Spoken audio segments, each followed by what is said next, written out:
Nous souhaiterions aussi, et je le répète, que ces manifestations soient l'occasion de délivrer des messages d'espoir, car la schizophrénie, ça se soigne. Nous intervenons, le docteur Hervé Javelot et le professeur Fabrice Bernat vont nous dire comment.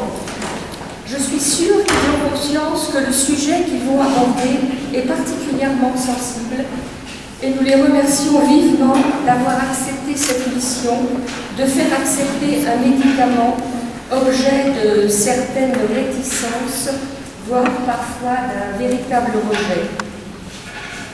Ils savent déjà que leurs interventions susciteront des questions et ils en ont déjà eu un aperçu puisque nous leur avons fait parvenir une liste non exhaustive provenant d'un échantillon de personnes concernées ou intéressées par les troubles schizophréniques. Avant de leur donner la parole, les deux associations organisatrices de cette conférence vont vous dire quelques mots sur leur mission et leurs actions respectives en précisant qu'elles œuvrent dans la complémentarité. Je laisserai ensuite Madame Rakitic, coordinatrice de la mission handicap, prendre le relais. Je tiens particulièrement à la remercier de s'associer à cette série de conférences et pour son accueil gracieux dans les locaux de l'université. Vous pourrez nous retrouver à la fin des interventions et des questions autour du verre de l'amitié. Nous serons à votre disposition. Alors, puisque j'ai le micro, je vais garder pour vous présenter l'association Schizowie. C'est une association nationale avec des correspondants en province. Dans le Bas-Rhin, nous sommes encore un petit nombre autour de Michel Escudier, qui est là, très active dans l'organisation de ces conférences et que vous avez peut-être eu au téléphone, que vous avez peut-être déjà rencontré, et de moi-même. D'autres adhérents ici présents nous ont rejoints et nous les remercions de leur soutien et de leur confiance. Il faut ajouter que nous sommes tous membres de l'UNAFAM 67 et agissons dans un esprit de complémentarité. Brièvement, l'association, comme son nom l'indique, a pour particularité d'être axée sur une pathologie, la schizophrénie et troubles apparentés, de réunir des familles et des patients et d'encourager la recherche. Notamment, chaque année, une collecte est réalisée au profit de la Fondation pour la recherche médicale. Et il faut dire que cette collecte se fait dans le cadre d'une convention spécifique qui garantit que l'argent collecté sera exclusivement destiné à des recherches sur la schizophrénie. Elle s'efforce également de développer l'information à l'égard des patients, des familles, des professionnels sous forme de lettres d'information, de conférences, de colloques. Elle soutient le développement de programmes d'éducation thérapeutique des familles, dont ProFamille, qui est un programme de psychoéducation dont le bénéfice pour les proches et le patient est incontestable. Nous sommes un certain nombre ici présents à l'avoir suivi tout récemment à Strasbourg et nous pouvons témoigner de son efficacité. Un dernier mot, l'association fait partie du collectif Schizophrénie qui rassemble 7 associations dédiées à cette maladie, dont une association suisse, Lilo, qui participe activement chaque année aux journées de la schizophrénie. Voilà, maintenant je vais donner la parole à Janine de Lutzeler, qui est vice-présidente de l'UNAFAM 67. Je vais être brève pour laisser la parole ensuite à Dr Javelot et professeur Bernat. Donc l'UNAFAM est une association reconnue d'utilité publique qui a quelques 50 ans d'âge, à peu près, un peu plus même. Et au niveau du Bas-Rhin, notre délégation a été créée en 1972. Donc elle compte que 300 adhérents, ce qui n'est pas beaucoup pour le Bas-Rhin. Et on a à peu près 16 bénévoles. Alors, quel est le rôle de l'UNAFAM, Union nationale des amis et familles de malades et ou handicapés psychiques? Eh bien, quand on sait que la maladie psychique touche 2 millions de personnes sur le territoire, par ailleurs, la schizophrénie, c'est, il me semble, 1% à peu près de la population, c'est le chiffre que l'on donne. Il faut que vous sachiez aussi que 75% des personnes malades sont dans leur famille. Ce sont les familles qui accompagnent les personnes malades. Donc vous comprenez l'utilité de l'UNAFAM. Ce que nous faisons dans le département, eh bien nous sommes à l'écoute permanente, une permanence téléphonique constante. Nous avons des permanences le jeudi après-midi libres où les personnes peuvent venir pour rencontrer des bénévoles qui les accompagneront et les guideront.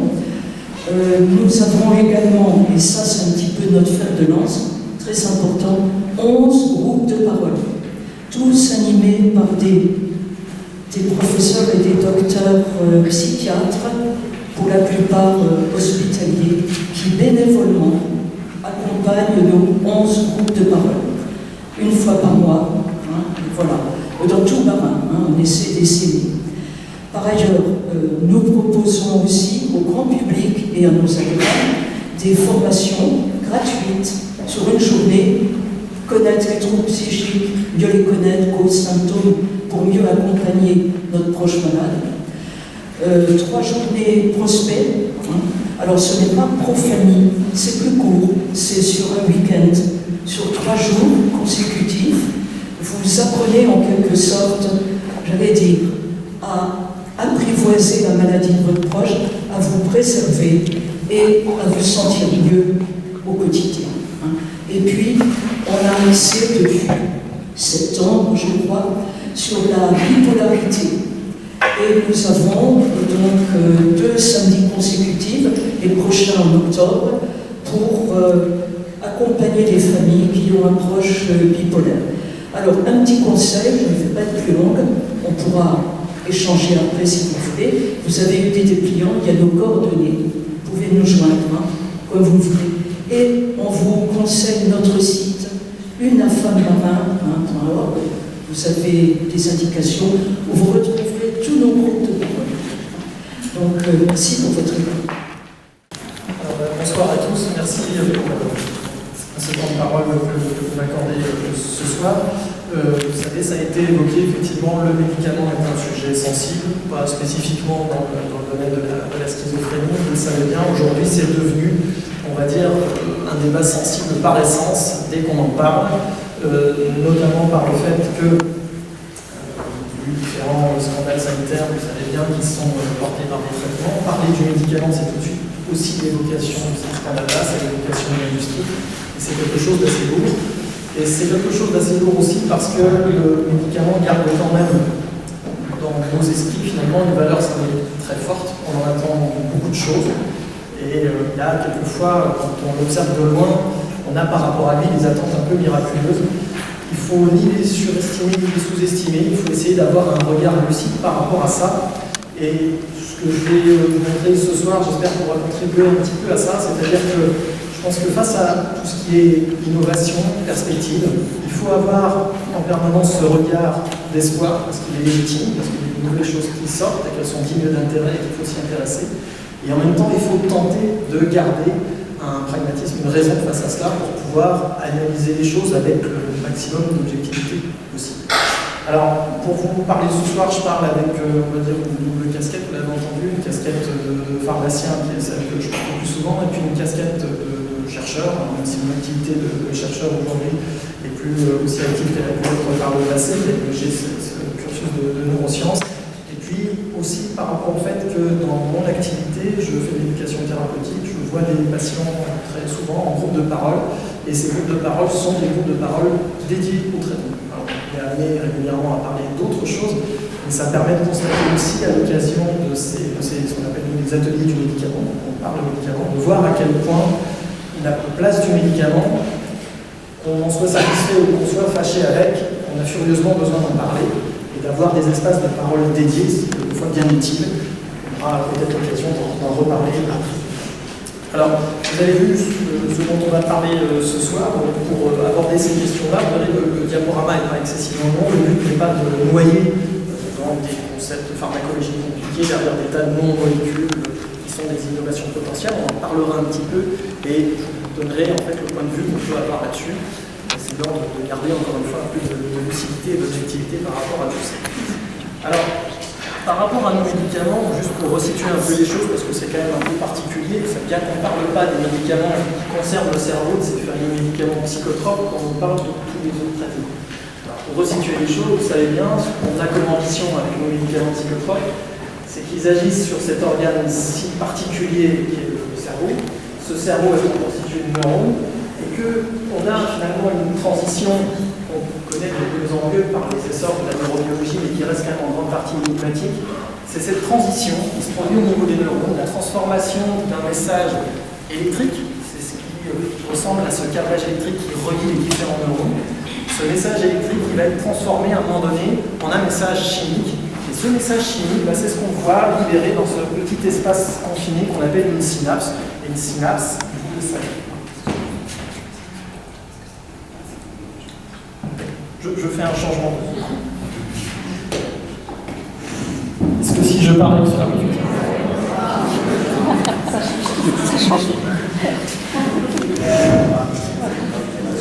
c'est assez vertigineux. C'est presque angoissant pour l'orateur. Moi qui aime bouger, je me retrouve vraiment dans une position très canalisée, très contrainte.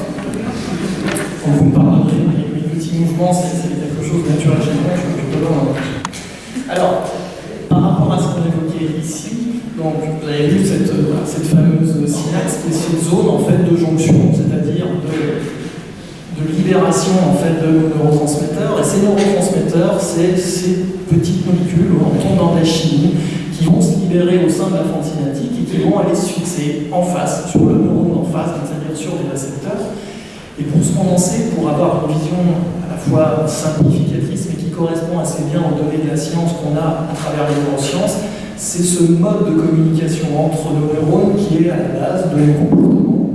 Donc c'est une libération de neurotransmetteurs, je le disais, et ce mode de communication-là est en fait, encore une fois, à la base de nos comportements. Si on se place sur l'axe de la neurobiologie, de la psychiatrie biologique, évidemment, tout ne dépend pas de cela, mais on sait que c'est un élément important de la communication dans notre cerveau.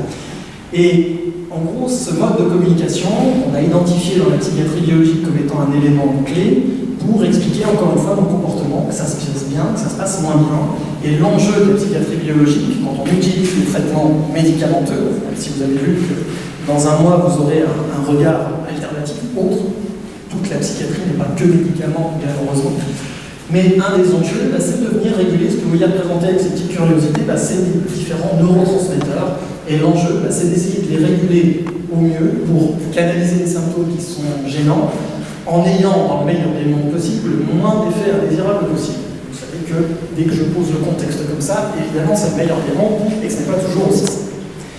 Alors, pour parler un peu mieux de l'avenir, il faut toujours un petit peu ancrer les choses dans le passé. Et juste pour resituer les choses, donc vous voyez que ce qui est noté sur la gauche, c'est des psychiatres illustres, donc qui ont été surtout dans la construction finalement de la connaissance clinique qu'on a du trouble aujourd'hui, la schizophrénie, définie par Euler. Et puis on arrive avec deux personnages clés dont vous avez sans doute entendu parler, Henri Lavorie, qui va être à l'origine de la première grande innovation dans les années 50 qui va définir ce que sont les neuroleptiques. Et puis Paul Janssen, parce que, qui a donné son nom au laboratoire également, parce qu'on va avoir des molécules aussi pionnières qui vont apparaître à la suite de ce que ce pharmacologue va découvrir.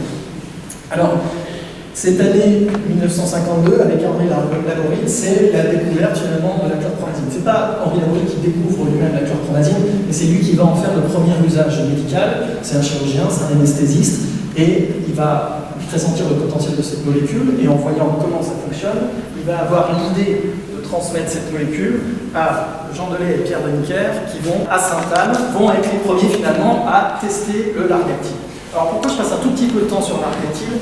Parce que quelquefois on a oublié un petit peu la dynamique, et je terminerai à la fin là-dessus, donc c'est peut-être intéressant d'en parler, la dynamique que l'on connaît aujourd'hui pour l'évaluation des traitements, qui sont les essais cliniques. Alors, les essais cliniques on connaît plus ou moins bien, mais on voit ce que ça représente, c'est le fait de tester une nouvelle molécule. Alors quelquefois on peut avoir le sentiment dans le monde d'aujourd'hui, à travers par exemple l'exemple de l'affaire du médiateur, que finalement, quand on teste ces nouvelles molécules, en fait, on n'est pas certain que derrière tout se passe bien, qu'on ait toute la sécurité sanitaire suffisante, quand bien même on passerait par des essais cliniques. Et il faut se rappeler que finalement, avec ces molécules pionnières, avec les avantages et les défauts qu'elles présentent, on a quand même eu beaucoup de chance. En 1952, on est au mois de février quand la chlorpromazine, le largactile, est testé pour la première fois à Sainte-Anne. Le médicament sera commercialisé à l'automne même. Au mois de novembre, le médicament est commercialisé.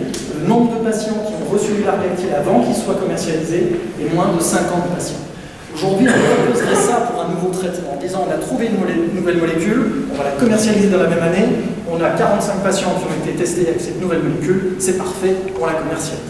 Ce serait complètement inconcevable, ce serait un scandale sanitaire avant même qu'on l'utilise. Alors on peut dire qu'on a eu de la chance finalement, parce qu'on a eu des problèmes avec ces premières molécules. Mais finalement, elles ont quand même résisté au temps parce qu'elles ont gardé certaines vertus dans certains usages, dans certains contextes. Alors, le fait de vous présenter ça, c'est parce que quelquefois aussi, j'en parlais avec des collègues de psychiatres qui me disaient le largactile, la première fois que ça a été utilisé, c'était à une époque où c'était plus vertueux, c'était le c'est toujours mieux avant. La première fois qu'on avait utilisé ces traitements, il y avait une vraie dynamique institutionnelle. Mais on a toujours le sentiment qu'on est plus rassuré par ce qui est ancien, c'est pas toujours qu'on nous donne raison. Alors, nos neuroleptiques classiques, c'est les molécules les plus anciennes. Quand je vous présente ça comme ça peut faire un peu peur, on a un grand listing avec plein de molécules. Mais ces anciennes molécules, c'était ça, c'était notamment le largactile, le tertian qu'on voit encore beaucoup, l'aldol.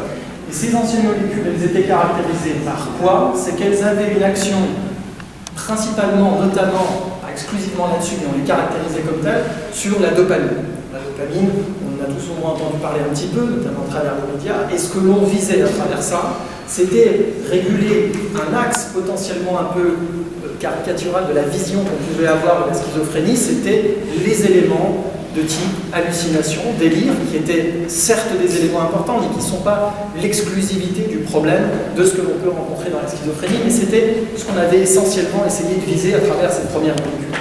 Et vous le savez bien, si vous avez eu l'occasion de vous pencher sur cette problématique-là, et en tant que famille, on est très sensible à cela, la grande problématique de ces premières molécules, c'était les effets indésirables, notamment ce qu'on appelle des effets indésirables de type moteur, c'est-à-dire d'avoir des tremblements, d'avoir ce qu'on appelle des dyskinésies, par exemple, d'avoir la mâchoire qui se bloque, d'avoir des membres qui tremblent. Donc toute cette symptomatologie motrice, on l'a rencontrée beaucoup avec ces médicaments. Quel a été l'enjeu de ce qu'on a appelé ensuite finalement nos antipsychotiques atypiques, c'est-à-dire des molécules de deuxième génération, comme leur nom l'indique, deuxième génération, donc des plus récentes. Elles arrivent schématiquement, il faut s'entendre sur le récent, parce que c'est en gros à partir des années 90. 90, on peut trouver en fonction de son âge, c'est plus ou moins proche, mais donc on considère que en gros la deuxième génération, ce qui est atypique, ce qui est nouveau, arrive à partir de la clozapine. Donc la clozapine, et puis vous voyez d'autres molécules finalement qu'on connaît beaucoup aujourd'hui puisqu'elles représentent l'essentiel des traitements qui sont prescrits et qui sont donc délivrés aux patients qui souffrent de schizophrénie. Donc kétiapine avec le Xeroquel, la risperidone avec le Risperdal, la paliperidone maintenant qui existe avec le Xepilion et Trevita qui sont des traitements injectables, l'olanzapine avec le Zyprexa qui existe sous forme aussi de Zipadera, un traitement injectable, et puis l'aripiprazole, la Abilify, je n'ai pas mis, il y a aussi bien sûr une forme injectable, la Abilify maintenue. Alors, le but n'est pas ici de partir sur des grands listings et d'énumérer tout ce qui existe, mais vous comprenez sur l'idée qu'en fait ce qui nous a intéressé finalement avec cette deuxième génération, c'était de savoir qu'est-ce qui a apporté cette deuxième génération. Alors, si on est sur des messages parfois consensuels à l'excès, qui peuvent être, il faut le regarder avec lucidité, ce que nous propose l'industrie pharmaceutique, on nous a longtemps dit que ces deuxièmes générations, finalement, prenaient mieux en charge les patients que les premières générations, sur notamment la symptomatologie. Sur la symptomatologie, malheureusement, ces deuxième générations ne représentent pas une innovation prodigieuse. Ils ne représentent pas à eux seuls une révolution thérapeutique. Ceci étant, ils ont apporté quelque chose, notamment sur l'axe des effets indésirables. Et apporter quelque chose sur l'axe des effets indésirables, ce n'est pas quelque chose de neutre. Fabrice Bernard vous parlera tout à l'heure de l'observance. On sait qu'une des conditions du maintien de l'observance, c'est le fait de tolérer, évidemment. On est tous dans la même situation. Comment aller persévérer sur un traitement qui nous donne des effets indésirables insupportables? C'est évidemment quelque chose de très difficile, contre-intuitif. On n'a pas envie d'être maintenu dans une situation avec un traitement qui est inconfortable, douloureux, qui nous pose des problèmes, qui nous donne des effets indésirables qui peuvent être très douloureux au quotidien. Et donc évidemment, un des enjeux quand bien même on aurait des molécules qui ne seraient pas une révolution thérapeutique en termes d'efficacité, si déjà un des aspects positifs peut être la diminution de certains types d'effets indésirables, c'est déjà quelque chose d'important. Alors, en même temps, ils sont porteurs, ces nouvelles molécules sont porteuses d'un aspect un petit peu contrasté. Vous le savez sûrement, toutes ces molécules-là ne sont pas égales, c'est-à-dire qu'il y en a un certain nombre qui continuent à présenter, à donner, à induire des effets de type moteur, comme je l'ai décrit auparavant, et puis d'autres beaucoup moins, ce qui est un avantage, mais malheureusement, un certain nombre d'entre elles conduisent par exemple à des problèmes métaboliques, à des prises de poids qu'on connaissait pour certaines anciennes molécules, mais parfois moins avec ces anciennes molécules. Autrement dit, finalement, le fait d'avoir ce panel aujourd'hui de molécules élargies, ce n'est pas la panacée, on n'a pas tout ce qu'il nous faudrait, mais on a au moins la possibilité d'opérer des changements en fonction du patient, en fonction aussi de son évolution. C'est-à-dire que la schizophrénie, c'est aussi une maladie évolutive, et le traitement dont je peux avoir besoin à un instant T de ma maladie, par exemple au début, par exemple pendant les 2-3 premières années, n'est pas forcément la molécule la plus adaptée pour moi, peut-être dans la décennie qui suivra. Alors, ça c'est pas pour se faire peur, et je vous rassure, on ne va pas s'étendre là-dessus, mais simplement pourquoi je vous montre ça? Parce que finalement, cette théorie, on a parlé tout à l'heure de la dopamine, de ce fameux petit neurotransmetteur. Eh bien, cette dopamine, elle est à la fois, pour les médicaments modernes qu'on a pour la schizophrénie, une source de succès et une source de problème. Une source de succès parce que, là, ce que vous voyez représenté, c'est différentes voies de la dopamine qui existent dans notre cerveau. Le but, c'est pas de les détailler, mais c'est simplement de montrer à quel point, quand on utilise un médicament, c'est quelque chose de complexe. On voit bien que, malheureusement, à l'heure actuelle, peut-être que ça sera différent dans quelques années, mais quand on utilise un médicament, on n'arrive pas à le guider. On n'arrive pas à lui dire « je te prie de bien vouloir aller agir plutôt sur cette voie-là plutôt que sur les autres ». Et la problématique qu'on a par rapport à cela, c'est que quand on regarde ces différentes voies, il y a une voie notamment sur laquelle c'est pertinent d'aller agir pour pouvoir réguler ce qu'on évoquait précédemment, hallucination, délire, tandis que les autres vont être plutôt contre-productives, génératrices d'effets indésirables. Et finalement, une des transitions entre ce qui est ancien et nouveau en termes de médicaments, ça a été ça. Ça a été essayer de trouver des médicaments qui étaient potentiellement plus sélectifs, en tous les cas qui permettaient de conserver une efficacité sur ce qui est hallucination et délire, en essayant de minimiser, d'éviter, voire d'annuler dans le meilleur des mondes possible, ce qui était collatéral, ce qui était effet indésirable. C'est ce qu'on a un petit peu réussi avec les deuxièmes générations, et je vous parlerai à la fin de ce qu'on peut appeler potentiellement les troisièmes générations. Alors, les diapos que je vais vous montrer maintenant peuvent paraître caricaturales, elles le sont, mais parce qu'aussi, un des éléments importants par rapport à cela, elles sont issues d'un site qui s'appelle maschizophrénie.com, et c'est juste pour l'avoir en support. Pourquoi c'est important d'avoir ça en tête? Parce que finalement, la représentation assez caricaturale qu'on a des symptômes a aussi en partie guidé l'approche pharmacologique. Alors, c'est sûr que quand on parle de schizophrénie, les cliniciens qui sont ici le feraient beaucoup mieux que moi, on sait qu'on a affaire à des subtilités très importantes et qu'un patient souffrant de schizophrénie ne ressemble pas à un autre, que la diversité de symptômes qu'il peut avoir lui sont propres et que, dans le meilleur des mondes, encore une fois, il nous faudrait des molécules beaucoup plus spécifiques pour aller répondre à des types de schizophrénie qui sont elles-mêmes différentes. Mais l'approche pharmacologique qui existe depuis les années 50 a été malheureusement obligée de partir sur un schéma un peu caricatural. Et ce schéma un peu caricatural, c'est quoi? C'est la connaissance de ce qu'on appelle des symptômes positifs. Bien évidemment, ils ne sont pas positifs pour le patient. Positifs, c'est dans le sens, ils viennent en plus de la personnalité. C'est tout ce qui est hallucination, délire, angoisse, agitation. Quand on voit cela, on voit bien déjà que tout ce qui est angoisse et agitation n'est pas quelque chose de spécifique de la schizophrénie. Et les éléments de type hallucinatoire et délirant le sont beaucoup plus. Et puis on a un autre versant, qui est le versant des symptômes négatifs. Alors ces symptômes négatifs, c'est quoi? C'est tout ce qui va être davantage du repli, donc tout ce qu'on va appeler de l'indifférence émotionnelle, le fait de ne plus réussir à éprouver des sentiments pour les autres, ce qu'on éprouvait antérieurement. Et puis parfois, ce qu'on va représenter avec la personne qui reste au lit, c'est l'incapacité à agir, qui n'est pas un manque de volonté choisie, qui est l'incapacité authentique à faire des choses, à les réaliser, y compris à faire des choses qui nous plaisaient antérieurement.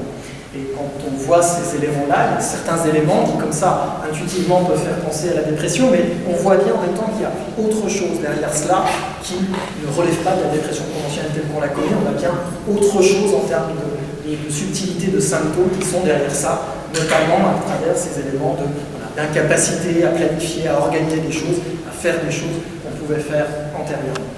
Et par rapport à cela, cette symptomatologie négative, associée à d'autres choses, notamment les troubles qu'on appelle cognitifs, c'est-à-dire les troubles de l'attention, de la mémoire notamment, ce n'est pas que cela, mais c'est notamment cela, le fait aussi de pouvoir planifier, organiser des choses dans la journée, sont malheureusement à l'heure actuelle un peu les parents pauvres de ce que les traitements peuvent nous proposer. Et un des enjeux justement, c'est d'essayer de trouver des traitements qui, d'une part, maintiennent bien sûr l'activité sur ce qu'on décrivait précédemment, à savoir les symptômes positifs, les hallucinations, le délire, si tant est qu'il soit bien présent et véritablement gênant pour le patient. Il y a des degrés divers d'expression de ces symptômes-là. Mais en tous les cas, cette symptomatologie à la fois négative, qu'on voit représenter là, et puis ces troubles cognitifs que j'évoquais précédemment, sont des nouvelles cibles, c'est-à-dire qu'on essaie de mieux les traiter par les traitements qu'on est en train d'essayer de développer, et d'autre part d'essayer de faire en sorte que, aussi, et c'est important, que les nouvelles générations de traitements qui arrivent, que si elles ne sont pas des traitements qui permettent de réguler ces symptômes, qu'elles soient au moins des molécules qui ne les aggravent pas. Puisque effectivement, quand on a parlé de dopamine précédemment, vous le savez sûrement, quand on parle de dopamine, souvent on entend parler de ça pour ce qui est circuit de récompense. Le circuit de la récompense, c'est ce qui va nous faire plaisir. C'est ce qu'on appelle le circuit hédonique. C'est-à-dire c'est le fait de prendre du plaisir, par exemple, en mangeant du chocolat. Ce genre de choses, le fait d'éprouver du plaisir pour les choses. Ce qu'on voit bien, c'est qu'un certain nombre de nos antipsychotiques, notamment parmi les plus anciens, ceux qui vont bloquer très fortement l'action de la dopamine, peuvent être contre-productifs sur un certain nombre de ces symptômes, et notamment sur ce qui est du versant de la symptomatologie négative qu'on représente ici. Alors, la problématique, je l'ai en partie posée là, juste avant sur la dia précédente, c'est quel est finalement le cheminement que l'on a aujourd'hui par rapport à la schizophrénie et par rapport aux thérapeutiques médicamenteuses, quel est le cheminement de l'innovation? Le cheminement de l'innovation, il est essentiellement celui-là, quitter les premières générations pour trouver des traitements qui soient mieux tolérés, c'est-à-dire qui nous posent moins d'effets indésirables stigmatisants, lourds à porter, notamment, on l'a vu, les symptomatologies motrices, c'est les symptômes de type prise de poids, perturbation, donc en fait au niveau métabolique de manière globale, mais aussi d'autres symptômes qui sont à côté qu'il ne faut jamais négliger parce que leur inconfort parfois est tel qu'ils peuvent être des sources de menaces de l'observance, la constipation, la sécheresse buccale, tout un tas de choses qui finalement peuvent être mises un peu de côté parce qu'elles ne paraissent pas prioritaires, qui en réalité sont très importantes. Et un axe que je n'ai pas abordé, alors qu'on sait qu'il est une problématique majeure, c'est bien sûr la libido, le fait, et c'est en partie lié à ce qu'on disait tout à l'heure, c'est le fait d'avoir des envies, et notamment aussi des problématiques par rapport à l'activité sexuelle. Tout cela définit finalement ce vers quoi on essaye d'aller, vers des molécules mieux tolérées, mais aussi parfois des molécules qui pourraient améliorer cette symptomatologie négative, améliorer aussi le versant cognitif que j'évoquais avant. Alors, l'innovation, elle existe en fait aussi en partie dans l'existant. Vous savez qu'on a, si vous regardez un petit peu la littérature, alors, malheureusement une grande part de ce qui est porté par l'innovation est accessible dans la littérature anglophone, mais heureusement maintenant on a quand même des modes de communication qui permettent de rendre accessible de plus en plus vite, aussi en langue française, les données de la science. Alors quelquefois il faut faire attention parce qu'il y a des vulgarisations excessives parfois de données anglo-saxonnes qui peuvent conduire à des contresens, mais globalement on a quand même davantage accès à ce qui se passe. Ça peut être bien, quelquefois moins bien, on aura l'occasion peut-être d'en parler. Alors, les enjeux de ces nouvelles générations, de cette troisième génération, améliorer la tolérance et l'observance, en réalité ces deux paramètres sont liés, je l'exprimais tout à l'heure. Mieux je tolère mon traitement et plus j'y trouve du bénéfice, clinique évidemment, plus je suis enclin à avoir une observance par rapport à ce traitement-là.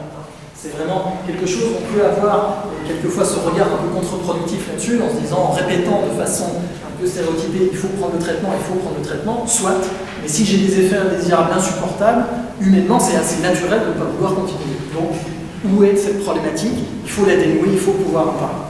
Améliorer la cognition, encore une fois ce terme un petit peu flou, derrière on a quoi? Tout ce qui est problématique de mémoire, d'attention et de capacité à planifier, à organiser des choses dans son quotidien. Et puis, la notion de traitement des formes résistantes. La notion de ces formes résistantes, c'est quoi? C'est qu'en gros, les agents qu'on a présentés tout à l'heure, ces molécules qu'on a présentées avant, eh bien, elles sont mises en échec successivement. Il faut trouver autre chose. C'est loin d'être des situations négligeables. On considère qu'on est par exemple de 30% finalement de formes résistantes ou parfois décrites comme ultra-résistantes. En tous les cas, ces situations-là ne permettent pas d'obtenir de bons résultats avec ce qu'on a décrit avant. Alors, ces molécules-là, vous les connaissez déjà en partie. Encore une fois, dans ce que je vous présente là, ce n'est pas un monde idéalisé et il n'y a pas d'aspect promotionnel à travers ça. Aucunement. C'est simplement pour dire ce vers quoi on va avec les nouvelles molécules. Cette troisième génération, elle commence avec l'aripiprazole, avec la Abilify. Et puis vous avez d'autres molécules dont vous avez peut-être entendu parler, qui sont déjà commercialisées, pas en France, mais qui sont déjà commercialisées dans d'autres pays. Le brexpiprazole, en fait, il peut être décrit un petit peu comme un cousin, un proche cousin de l'aripiprazole. La lurazidone, je vais revenir dessus sur ces traitements-là. La lurazidone, donc un autre traitement qui peut être décrit aussi dans cette troisième génération, qui n'est pas commercialisé, qui n'est pas disponible en France. Et la cariprazine, qui pourrait être disponible en France dans quelques années. Par rapport à cela, sur ce petit tableau-là, juste pour vous donner des idées et vous dire comment les choses sont susceptibles de se passer dans les années à venir, la cariprazine, donc, il ne faut pas se laisser impressionner par les noms commerciaux parce qu'ils changent d'un pays à l'autre. Les pays dans lesquels ils ont déjà été commercialisés, vous pouvez trouver des noms différents. Mais la cariprazine que vous voyez à gauche, entre guillemets, c'est en ce moment qui est en train de se jouer au niveau des autorités de santé, sa commercialisation potentielle. L'Atula, la lurazidone que vous voyez tout à droite, c'est un traitement qui à un moment donné a eu un état d'avancement en France, mais qui finalement n'a pas été commercialisé. Je vous en parle parce que peut-être, et je crois que ça reprenait une des questions qui avait été posée, quand on est parent ou quand on est patient, on peut avoir légitimement envie d'aller scruter sur Internet ce qui se passe, pour savoir si un nouveau traitement va apparaître. Vous avez une première étape, vous avez déjà vu ça, c'est les avis qui sont rendus par la HAS, la Haute Autorité de Santé. Alors, cette Haute Autorité de Santé valide les choses, ça ne veut pas dire que le traitement va être commercialisé après. C'est-à-dire qu'elle a rendu son avis, elle a donné son avis sur le produit, et après se joue un élément clé, assez malheureux, il faut le reconnaître aujourd'hui, mais qui est le nerf de la guerre et dont toute la suite dépend, ce sont les négociations commerciales de prix qui vont se faire entre le laboratoire et les autorités de santé, l'ANSM, et c'est de cela que découlera finalement la commercialisation ou non du produit. C'est important de l'avoir en tête parce que régulièrement on a des informations comme quoi la HAS a validé le nouveau traitement, donc le nouveau traitement va arriver. Donc le nouveau traitement n'arrive pas forcément quand bien même la HAS dit c'est bon, ce traitement est pertinent. Ce sont des choses différentes. L'Atula, la lurazidone, a connu ce profil-là, au même titre qu'un autre traitement que vous avez peut-être vu qui était dans le trouble bipolaire, l'azénapine, le Cycrest, qui peut avoir aussi un intérêt dans la schizophrénie. Ce sont des traitements qui, à un moment donné, m'ont laissé au point de leur nez, donc on a pu avoir le sentiment qu'ils allaient être commercialisés, et finalement, ils ne l'ont pas été. À l'heure actuelle, aussi bien la cariprazine, qui est commercialisé aux États-Unis, que le brexpiprazole, le Rexulti, qui sont commercialisés encore une fois aux États-Unis, ont reçu des évaluations. Alors, pour le Rexulti, ce n'est pas encore le cas, mais c'est déjà le cas pour la cariprazine, ont reçu des avis positifs. Il y a un avis qui a été émis par la HAS. Vraisemblablement, à l'heure où je vous parle, la cariprazine, il est peu probable qu'elle sorte en France. Donc, les évaluations qui sont en cours en termes de négociation de prix, c'est peu probable. Le brexpiprazole, c'est en négociation aussi, mais on est plutôt aussi, malheureusement, sur, on va dire, un aspect plutôt assez négatif par rapport à ça. On dit maintenant, on ira sur des messages un peu plus positifs après, il faut en parler. Alors, il faut avoir un avis quand même nuancé par rapport à ça, c'est-à-dire que le fait de ne pas commercialiser un nouveau traitement peut être aussi lié au fait, et c'est souvent le cas, que les autorités de santé vont considérer que le prix qui est proposé par le laboratoire en regard de l'innovation réelle que ça représente ne justifie pas de sa commercialisation. Alors après, on rentre effectivement dans des débats complexes de savoir, oui, mais alors, pourquoi un pays voisin l'a commercialisé et pas le nôtre, etc. Et évidemment, ce sont des enjeux complexes, on aura l'occasion d'en reparler. Alors, je vous montre là, ça peut faire peur, et c'est juste un extrait. Le but n'est pas de rentrer dans le détail de tout ça, mais c'est pour vous montrer juste quelques innovations qui existent et qui sont des innovations pour lesquelles, on va dire, le niveau de développement de ces médicaments-là est relativement avancé. Alors, on ne va pas rentrer dans le détail de tout ça, si c'est des choses qui vous intéressent, le diaporama peut être sans problème mis à disposition. C'est simplement pour vous montrer quoi? Que parmi ces innovations, vous voyez, vous avez notamment des notions d'antagonistes, et alors vous avez des noms incompréhensibles après, sauf si vous connaissez, vous avez déjà investi de l'œuvre, vous connaissez ça. Quand c'est marqué 5HT, c'est que ça veut dire que c'est des récepteurs de la sérotonine. Donc on a essayé de développer des régulateurs de la sérotonine, qui quelquefois sont des molécules qui agissent isolément sur elle, pour améliorer par exemple, vous voyez dans certains cas, le trouble cognitif de la schizophrénie, d'autres qui vont agir à la fois sur les récepteurs de la sérotonine et de la dopamine, donc qui ressemblent plus finalement à nos antipsychotiques atypiques.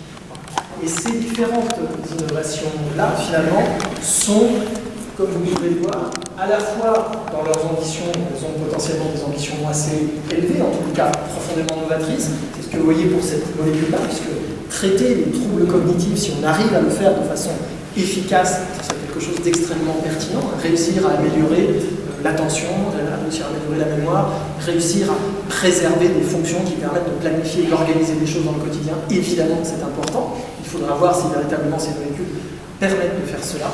Mais par ailleurs, vous voyez aussi des molécules qui continuent finalement à ressembler beaucoup au modèle existant, au modèle qu'on connaît, l'action sur la dopamine couplée à l'action sur la sérotonine, donc autrement dit des choses qui nous font penser à nos antipsychotiques atypiques, donc les deuxième génération, voire les troisième génération.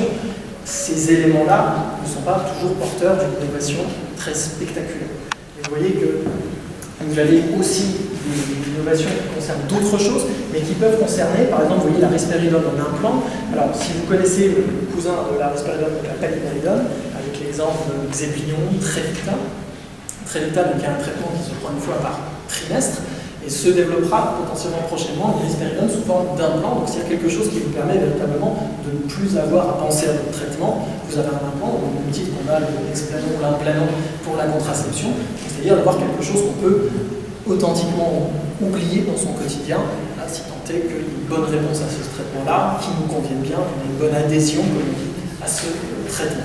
Donc ça pour vous montrer que sur le versant de l'innovation, on a à la fois des stratégies innovatrices, c'est-à-dire pour aller essayer d'atteindre des modalités, la cognition, des choses comme ça qu'on n'atteignait pas avec les anciens traitements. À la fois, il faut être raisonnable là-dessus, des profils qui ressemblent aux molécules qui sont déjà existantes, et parfois des stratégies thérapeutiques qui sont très tournées vers l'observance, permettent aux gens de ne plus avoir à penser continuellement à leur traitement, et donc encore une fois avoir, comme sur l'exemple des implants, quelque chose qui est plus inaperçu dans mon quotidien, et je ne suis plus dans l'obligation de penser à cela tout le temps. Alors, si je vous présente tout ça et que vous êtes vous-même une personne qui aimait chercher sur Internet, vous êtes peut-être en train de vous dire, oui, mais il y a autre chose qui est en train d'être développée. Alors, ce qu'il faut savoir, c'est que là, c'est une vision réductrice, bien sûr, avec quelques molécules qui sont surtout, pourquoi je vous ai cité celles-là, parce qu'elles sont dans le niveau de développement, on va dire, le plus avancé, le plus loin. On va y revenir pour voir à quoi ça correspond. Mais par exemple, si je vais sur Internet, je peux tomber sur ce genre de choses sans difficulté. Cet exemple-là, je l'ai pris parce qu'il est assez caricatural, symptomatique de ce qu'on peut trouver par ailleurs. C'est une authentique innovation malgré tout, mais il faut savoir ce qu'elle va donner. Alors ce que vous voyez, c'est que ça date du mois de décembre 2018, c'est quand même relativement récent, et on a affaire à une substance, je passe son petit nom qui est assez barbare, vous voyez, en général, avant d'être commercialisés, les noms des substances sont toujours assez peu élégants. Et par rapport à cela, on nous présente les choses en nous disant que cette substance-là a un intérêt parce que son mécanisme d'action ne passe pas par la dopamine et la sérotonine, c'est-à-dire les aspects de régulation conventionnels qu'on a avec les antipsychotiques atypiques. Donc on se dit, parfait, c'est vraiment très intéressant, on a peut-être quelque chose vraiment de novateur. Alors, pourquoi il faut se méfier par rapport à tout ça? D'une part, quand on cherche des choses sur Internet et qu'on a affaire à des innovations qui sont dans une première phase de développement, là, vous voyez, il y a une phase qui est citée, je crois que c'est marqué phase 2A. Là, on va y revenir pour dire à quoi ça correspond. Ça veut dire qu'on est tout au début du développement. Et en général, quand on est tout au début du développement, l'industrie ne dévoile pas le mécanisme d'action précis. Dans un certain nombre de cas, ils le font, parce que c'est des molécules qui parfois sont déjà connues, elles ont déjà fait l'objet d'évaluation, mais quelquefois, ils n'ont pas d'obligation à ce stade-là à aller dire comment leur molécule agit. Et une des grandes problématiques qu'on a, c'est que face à cela, forcément, on a envie d'être très enthousiaste. Mais il faut rester assez lucide sur le fait que obtenir des perspectives, obtenir des résultats encourageants et intéressants, à ce stade de développement, c'est quelque chose d'extrêmement fréquent. Et juste pour apporter une petite rationalisation par rapport à tout ça, avec une petite métaphore, vous savez qu'on peut dire que régulièrement, la météo, c'est l'art de prévoir le temps qu'il aurait dû faire. C'est une façon de s'excuser pour quand on se plante. Évidemment, il était prévu qu'il fasse beau et malheureusement, il fait très moche.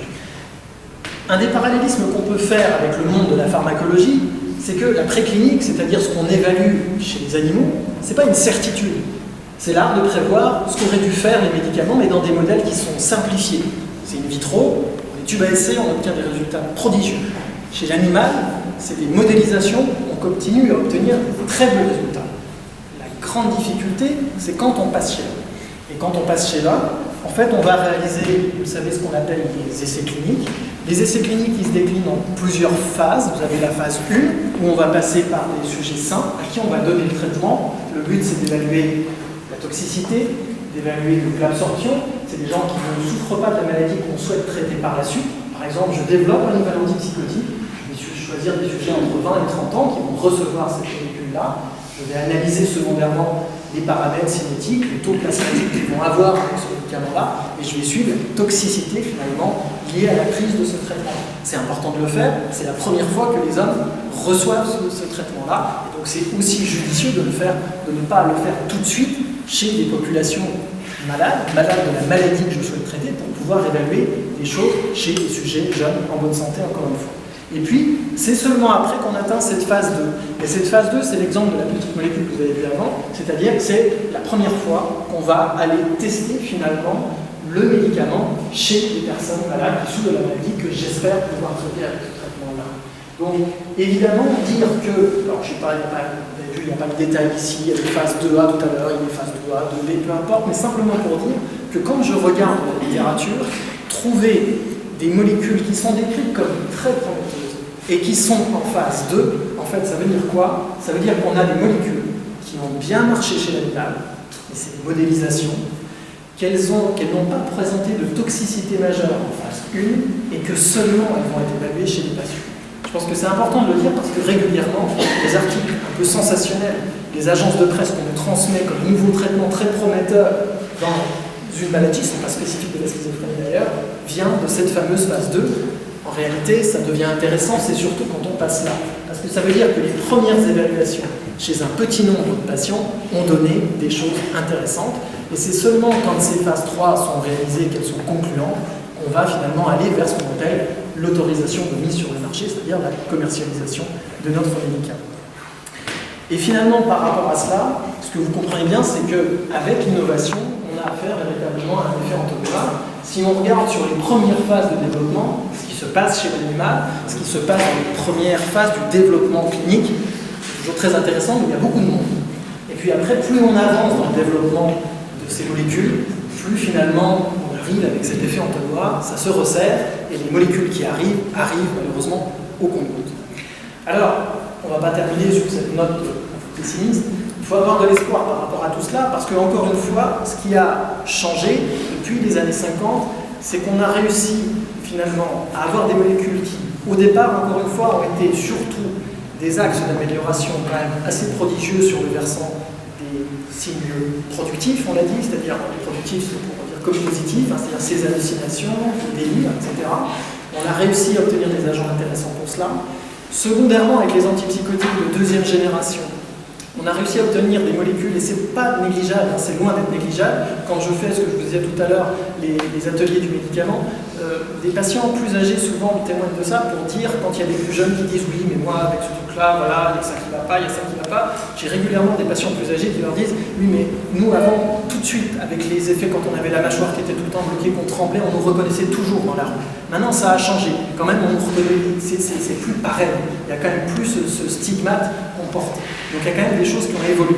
Et comme c'est ancien, on a un peu tendance à l'oublier maintenant. C'est peut-être un bon signe qu'on l'a oublié parce que finalement, les deuxièmes générations apportent quand même, dans l'ensemble, on va dire, des choses novatrices, encore une fois, en termes de type d'effet indésirable. Tout n'est pas parfait, et encore une fois, la prise de poids est un effet indésirable qu'il ne faut surtout pas sous-estimer. Encore une fois, donc cette deuxième génération, c'est l'amélioration de cet axe La troisième génération, je vous l'ai dit, c'était l'espoir qu'on porte à travers ça, c'est d'être moins impactant sur les symptômes négatifs, de préserver davantage la cognition, mais au-delà de ça, à travers ces molécules qui se développent dans la troisième génération, il y a l'espoir de voir apparaître des nouveaux traitements qui soient plus seulement davantage préservants, mais qui soient authentiquement, on va dire, des promoteurs finalement de l'amélioration à la fois cognitive et de l'amélioration de la symptomatologie cognitive, de la symptomatologie négative. Et dans les stratégies thérapeutiques qui se mettent en place à l'heure actuelle, je ne les détaille pas là, c'est pas le lieu, mais si vous voulez, ce que l'on fait tout à la fois, c'est à la fois tester des molécules de manière isolée, on teste des nouvelles molécules pour les tester sur les symptômes cognitifs, sur les symptômes négatifs, mais aussi régulièrement ce qu'on appelle en add-on, c'est-à-dire en ajout. C'est-à-dire qu'on a déjà notre antipsychotique. Je suis par exemple un patient qui est stabilisé avec du xépignon, avec de l'olanzapine, avec de la Abilify, mais persiste chez moi des difficultés, je n'arrive pas à planifier les choses, j'ai des problèmes de mémoire. Eh bien, chez ces patients-là, de voir si l'ajout d'une molécule qui agit spécifiquement sur un type de récepteur dont on sait qu'ils peuvent potentiellement, à travers les essais cliniques, améliorer ces paramètres-là, eh bien, on va ajouter cette petite molécule à ce qui existe déjà en socle de traitement antipsychotique. L'innovation se conçoit aussi comme ça aujourd'hui, c'est-à-dire avec des traitements que l'on va venir ajouter, qui sont ciblés. Le but, c'est pas évidemment d'aller empiler les traitements avec chacun leurs effets indésirables, c'est d'essayer de trouver une nouvelle molécule suffisamment ciblée pour améliorer spécifiquement un axe de ce qui pose encore problème dans le profil de nos patients. Donc voilà pour cette vision. J'espère qu'elle n'était pas trop indigeste pour vous. J'ai essayé de cibler, vous l'avez vu, sur un certain nombre de choses. Et je suis bien sûr secondairement disponible pour les questions. Merci.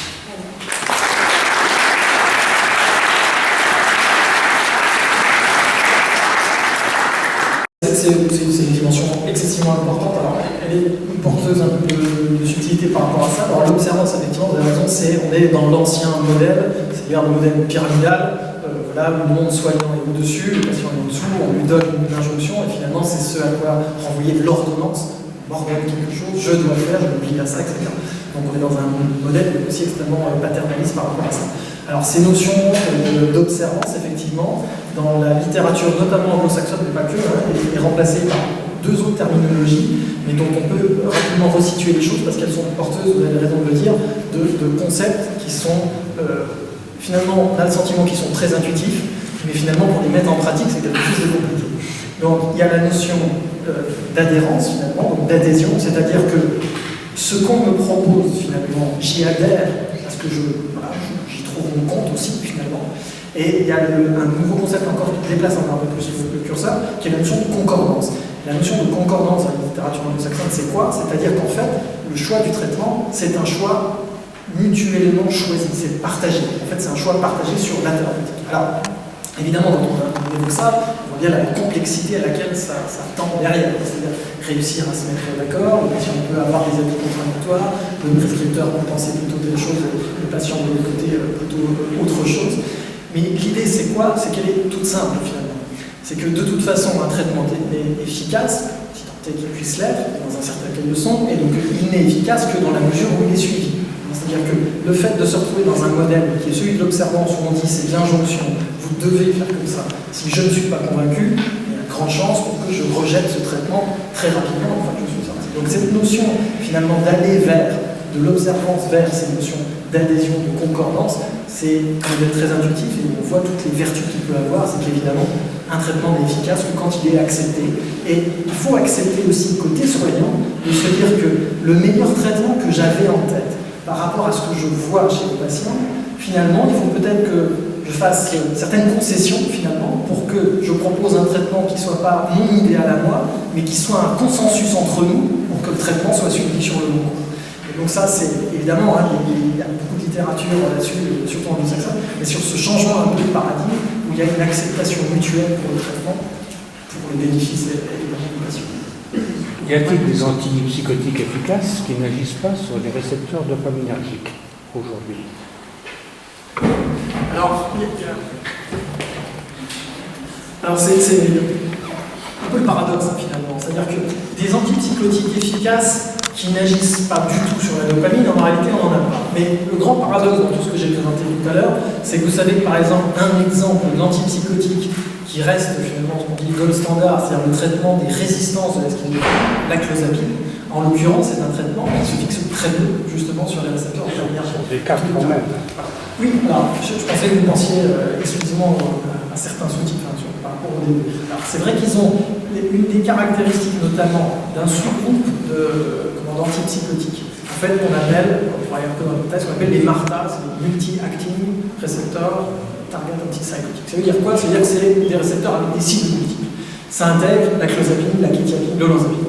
Alors, ils ont des actions dopaminergiques, mais on va dire qu'ils n'ont pas en fait, l'action conventionnelle qu'on entend de l'action dopaminergique qu'on avait par exemple avec l'aldol, typiquement qui étaient des bloqueurs dopaminergiques très forts, qu'on retrouve finalement aussi avec la risperidone, avec le risperidone. Alors, si la question est par rapport à ça, est-ce qu'on est en capacité aujourd'hui de trouver des molécules antipsychotiques sans aucune action dopaminergique? On a de grosses difficultés par rapport à ça. C'est-à-dire qu'on essaie de trouver, et notamment par rapport, vous avez vu sur le petit tableau, il y a différents sous-types de récepteurs de la sérotonine, on essaye beaucoup de faire ça. C'est-à-dire d'aller trouver, parce que la clozapine ou l'olanzapine nous incite un peu à ça, c'est qu'on voit que dans leur profil multisite, ils intègrent des actions sur certains sous-types cibles finalement de récepteurs sérotoniniques. Donc on tente beaucoup de faire cela, c'est-à-dire d'aller isoler finalement des sous-types de récepteurs, notamment sérotoninergiques, sur lesquels on peut agir, pour obtenir une activité antipsychotique. La grande difficulté qu'on a, c'est que soit les modèles de type multisite, clozapine, olanzapine, kétiapine, en général sont ceux vers lesquels, notamment pour la clozapine et l'olanzapine, nous conduisent à la meilleure efficacité, on va dire, par rapport à ce qui est hallucination et délire. Très clairement, on n'arrive pas à avoir une aussi grande efficacité avec ceux qui n'agissent pas sur ces récepteurs de dopamine. Et puis, le développement à côté, c'est-à-dire de molécules qu'on met en add-on, c'est-à-dire de se dire, voilà, on va développer une molécule, par exemple, qui agit sur les récepteurs 5-HT6 pour aller avoir une action sur la cognition, ou quelquefois qui agit sur un peu plus de récepteurs. Et l'idée, ça pourrait être de se dire, dans ce cas-là, est-ce qu'on peut utiliser de toutes petites doses des autres antipsychotiques, c'est-à-dire, par exemple, des doses qu'on pourrait potentiellement considérer à l'heure actuelle comme infracliniques, c'est-à-dire qui n'apporteraient pas, si on les utilisait seules, l'efficacité. Toutes petites doses de risperidone, toutes petites doses de l'olanzapine. C'est des choses qu'on teste, qu'on essaie. Malgré tout, dans les premiers passages qui ont été faits sur les études cliniques, on n'arrive pas à réguler les patients, je dirais, à la hauteur de ce qu'on pouvait faire. Ça paraît peut-être assez intuitif, mais finalement, à la hauteur de ce qu'on faisait avec les plus anciennes molécules. Alors, par rapport à ça, il y a quand même quelque chose qui questionne beaucoup, et c'est une vraie interrogation dans la littérature, c'est de se dire, est-ce qu'on est en capacité, finalement, parce que finalement, est-ce qu'on a des erreurs pionnières dans tout ça, c'est pas de vouloir traiter les patients de manière indifférenciée. C'est une grande problématique. C'est-à-dire que quand on veut structurer nos grandes études, 3 000, 5 000 patients, quelquefois plus, évidemment, on tombe sur des critères caricaturaux. On va regarder la symptomatologie positive, la symptomatologie négative, et on va regarder ces grands axes d'amélioration. Évidemment, ces études, elles battent un petit peu en brèche la subtilité clinique, le fait que certains patients potentiellement peuvent nécessiter des doses beaucoup plus faibles. Et que peut-être ces patients-là pourraient bénéficier de l'efficacité de ces molécules qui n'agissent pas, justement, très peu sur les récepteurs dopaminergiques. Mais c'est vrai que la structuration des essais cliniques actuels ne permet pas de faire ce genre de choses, et surtout, encore une fois, c'est que ça nécessiterait d'avoir, je ne suis pas le mieux placé pour le faire, mais d'avoir, on va dire, vraiment des sous-types cliniques de la schizophrénie qui permettent de construire en fonction de cela des essais cliniques. Les seules variables qu'on a, par exemple, dans les essais cliniques, c'est plutôt sur schizophrénie et schizophrénie résistante ou ultra-résistante. Ça, on travaille sur la résistance. Mais travailler finalement sur un peu l'autre versant, c'est-à-dire des schizophrénies potentiellement qui présenteraient une moindre symptomatologie, on le fait nous-mêmes, ce qui est sans doute une erreur. C'est quoi exactement? Ça se passe où et quel est l'objet de ces groupes de parole? Alors, ces groupes de parole, c'est les ateliers du médicament. Les ateliers du médicament, ils ont été développés sur l'EPSAM depuis 2013. On l'avait fait sous forme de groupe de psychoéducation au départ. Ce n'était pas développé sous forme de groupe d'éducation thérapeutique. On a déposé un dossier à l'ARS en 2016. Et donc, c'est officiellement de l'éducation thérapeutique depuis 2016. Alors, ces groupes, ils consistent en quoi? Je précise tout d'abord, je fais cela, mais ce n'est pas mon innovation, je n'ai pas inventé les ateliers du médicament, c'est quelque chose qui existe à l'échelon national. C'est porté par une association qui s'appelle le réseau PIC, Psychiatrie psychiatrie, information, communication, qui pour l'essentiel regroupe des pharmaciens hospitaliers publics travaillant en psychiatrie. Et ça s'était monté de façon initiale dans le sud-ouest de la France avec deux pharmaciens qui avaient travaillé sur le modèle qui existait déjà au Canada, au Québec, sur ce modèle-là, c'est-à-dire en fait d'avoir des groupes de parole dédiés sur les traitements. Et donc, en fait, la façon dont ça se développe sur le territoire, vous avez aussi bien des gens qui font des groupes de parole dédiés par pathologie, d'autres qui font des groupes de parole généraux intégrant plusieurs profils de patients. Et en général, la manière dont on fonctionne, c'est qu'on a toujours des séances, des premières séances, une première séance qui est pour parler du médicament en général, une deuxième pour parler spécifiquement des psychotropes, et puis ensuite on aborde par classe thérapeutique les antidépresseurs, les antipsychotiques, etc., avec toutes les implications qu'il y a derrière. Alors, quand je vous le présente comme ça, on pourrait se dire intuitivement, si vous faites des groupes de parole avec des gens qui souffrent de pathologies différentes, souvent les gens sont peut-être pas intéressés par toute une classe. Par expérience, ça a été une surprise aussi de constater, mais finalement c'est peut-être plus intuitif qu'il n'y paraît, les gens s'intéressent à toutes les classes de psychotropes et sont tout à fait intéressés de venir, y compris si voilà, je n'ai pas d'antidépresseur, mais je viens quand même à la séance sur les antidépresseurs. Donc le but de ces séances, c'est de fournir de l'information, de donner des informations aussi pratiques, par exemple par rapport à tout ce qui concerne les effets indésirables. Et surtout, à travers cet espace de parole, c'est réhabiliter cette notion, ce que vous évoquiez tout à l'heure, c'est-à-dire sur cette notion d'observance, d'adhésion, de concordance, c'est qu'il y a souvent un petit peu ce côté illusoire de se dire est-ce que je vais accepter par exemple un traitement pendant plusieurs années, voire potentiellement à vie, si je n'ai pas d'informations précises sur ce qui est. C'est pas complètement évident.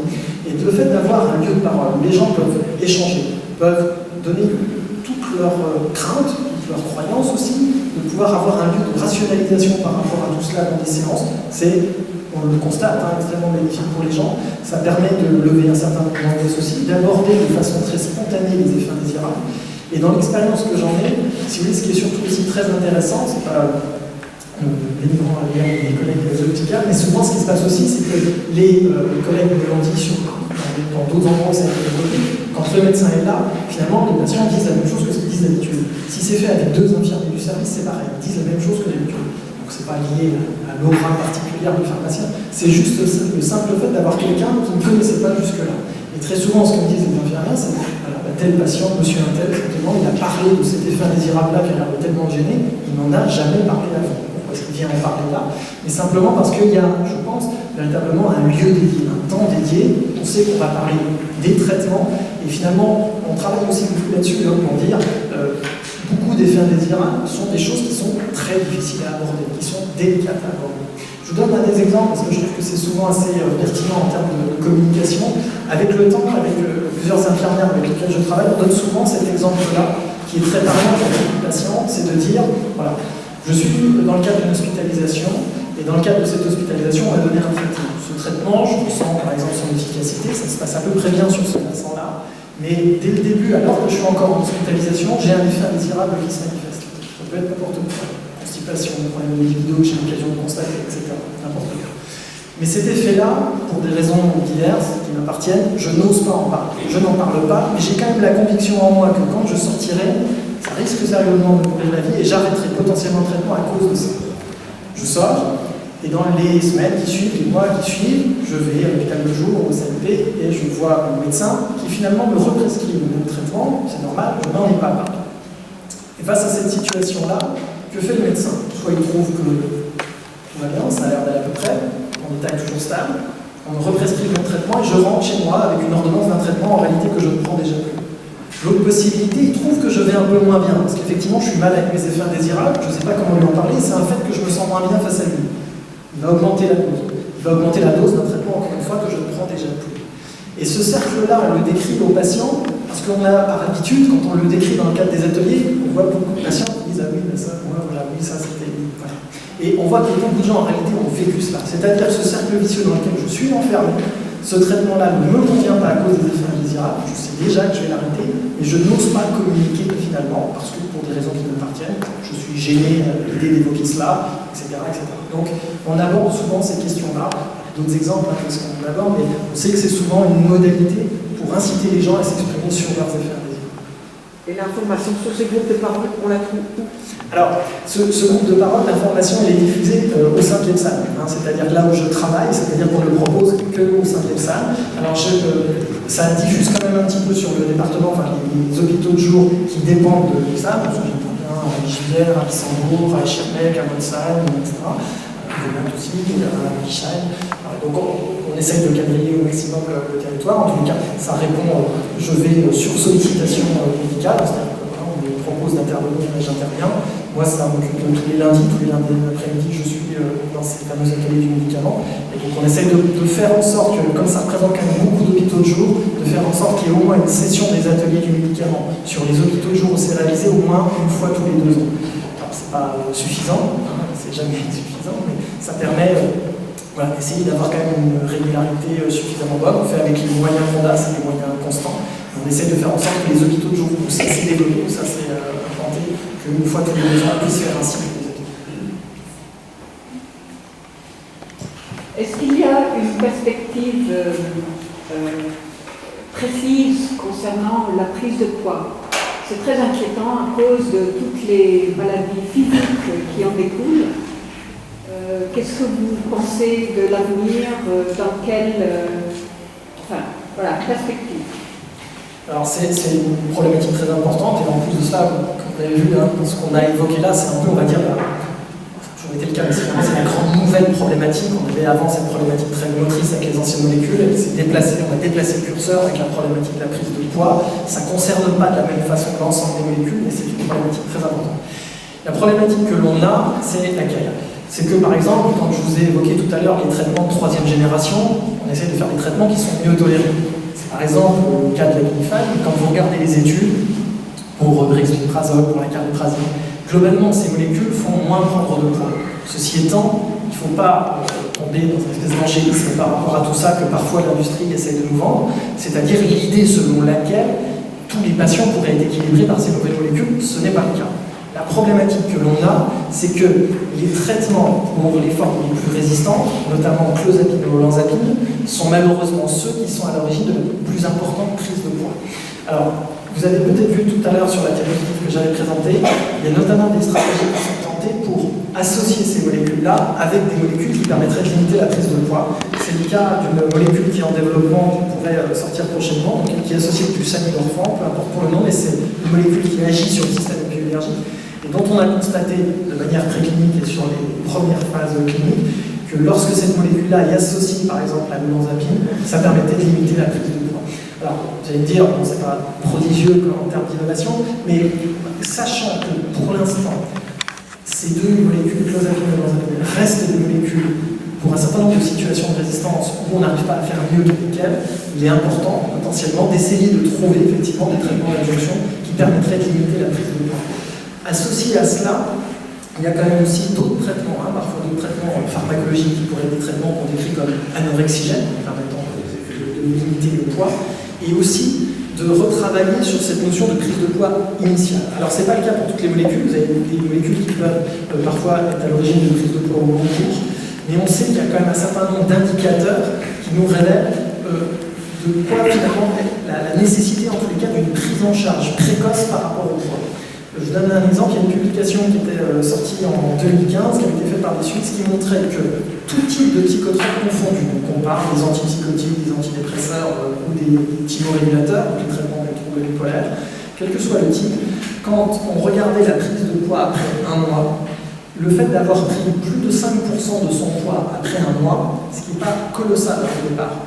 Et 5%, ça peut être, on peut se dire, voilà, oui, monsieur ou madame Intel a pris du poids, mais bon voilà, le bénéfice thérapeutique est là, est-ce que, entre guillemets, je m'autorise à fermer les yeux, qu'est-ce que je fais? Et ce qu'on a remarqué, c'est que cette prise de poids, plus de 5% à un mois, était le meilleur prédicteur d'une prise de poids importante, plus de 15 kg, après un mois. Donc quand on regarde ça, c'est qu'on voit en réalité qu'il y a des déterminants très précoces potentiellement de la prise de poids. Et ça incite à quoi? C'est potentiellement pas se dire si oui, mon patient par exemple répond très bien à l'olanzapine ou à la clozapine, je vais tout changer, mais simplement de se dire que les stratégies, on va dire, d'adaptation diététique, etc., doivent se décider très tôt. C'est-à-dire que c'est vrai que dans un certain nombre de situations, reconnaissons-le, on est très axé sur la régulation symptomatologique au départ, et finalement, la régulation finalement somatique, les autres problèmes qui sont à côté passent un peu au second plan. Et c'est vrai qu'on se rend compte à travers ça qu'il faut être, malheureusement si j'ose dire, mais d'emblée sur les deux. C'est-à-dire, voilà, on est sur de la régulation pour obtenir une efficacité qui vient réguler les troubles chez la personne, mais en réalité il faut venir aussi très tôt se préoccuper des questions diététiques. C'est important de l'avoir en tête parce qu'on se rend compte quand même que, y compris avec ces molécules, parfois tout n'est pas mis en place d'emblée pour venir limiter la prise de poids en se disant que parfois ce n'est pas la priorité. C'est vrai que ça peut ne pas l'être à l'horizon de 15 jours, 3 semaines quand il y a un épisode très aigu, mais en tous les cas il faut avoir la dynamique de se dire que passer un mois ou plus d'un mois, on doit déjà être dans cette préoccupation-là pour se soucier de savoir si le profil de la personne est un profil évolutif potentiellement à risque, à fort risque sur la prise de poids. La complexité, à partir du moment où il y a plusieurs traitements, de connaître l'imputabilité stricte. Pourquoi? Parce que la difficulté, c'est que, par exemple, l'aldol n'est pas théoriquement une molécule qui est décrite comme étant la plus à l'origine de constipation. Après, il y a les profils de chacun. C'est-à-dire que voilà, monsieur un tel ou madame un tel peut développer, c'est ce qu'on voit tout le temps dans les essais cliniques, surtout avec, on va dire, des effets indésirables courants, type constipation, etc. Après, la grosse difficulté qu'on a aussi, c'est est-ce que quand j'ai un effet indésirable, c'est l'effet indésirable lié à une molécule isolée, mais à partir du moment où j'ai 2-3 molécules, est-ce que c'est un effet synergique des 2-3 molécules qui sont associées? Concrètement, après, sur votre situation, dans les 3 traitements que vous citez, la clozapine est très clairement le traitement qui peut être décrit comme le plus à risque pour la constipation. Alors après, sur ces stratégies-là, on le sait, hein, il y a vraisemblablement un bénéfice. Alors, je ne sais pas si c'est votre cas, mais vous savez que les traitements laxatifs, d'ailleurs à des doses qui peuvent être adaptées, sont recommandés potentiellement de manière systématique à partir du moment où une constipation s'installe, notamment avec des traitements comme la clozapine. Il ne faut pas avoir peur d'instaurer ça, tout simplement parce que on peut avoir la crainte de se dire, voilà, si je commence un traitement laxatif, est-ce que finalement, est-ce que ça ne va pas aller trop de l'autre côté? Est-ce que je ne vais pas avoir des diarrhées à l'excès si j'ai un traitement type Movicol, etc. D'une part, c'est vraiment le cas. Et ce qu'il faut faire, c'est ce qu'on décrit fréquemment en médecine, mais utiliser la dose minimale efficace. C'est-à-dire qu'on peut très bien, on n'est pas obligé de partir, parce que vous savez qu'un des problèmes des laxatifs aussi, c'est que quelquefois on décrit une forme de dépendance aux laxatifs qui existe. Quand on les utilise tout le temps, après nos intestins, notre fonctionnalité intestinale devient dépendante de l'utilisation de ces substances-là. Mais ce qu'il faut essayer de faire, ce qu'on peut toujours tenter de faire, c'est de partir sur des utilisations arrêtées. C'est-à-dire que par exemple, est-ce que quand j'utilise un sachet, 2 sachets par exemple de Movicol ou de Forlaxomandie, est-ce que ça me permet d'aller mieux et donc d'avoir de nouveau donc, en fait, une fonctionnalité digestive convaincante pour le reste de la semaine? On peut s'autoriser à faire ça, ou lundi, mercredi, des choses comme ça. C'est important de tenter par rapport à la constipation ces schémas séquentiels qui peuvent être préservants, dans tous les cas de voir l'efficacité que ça produit sur nous.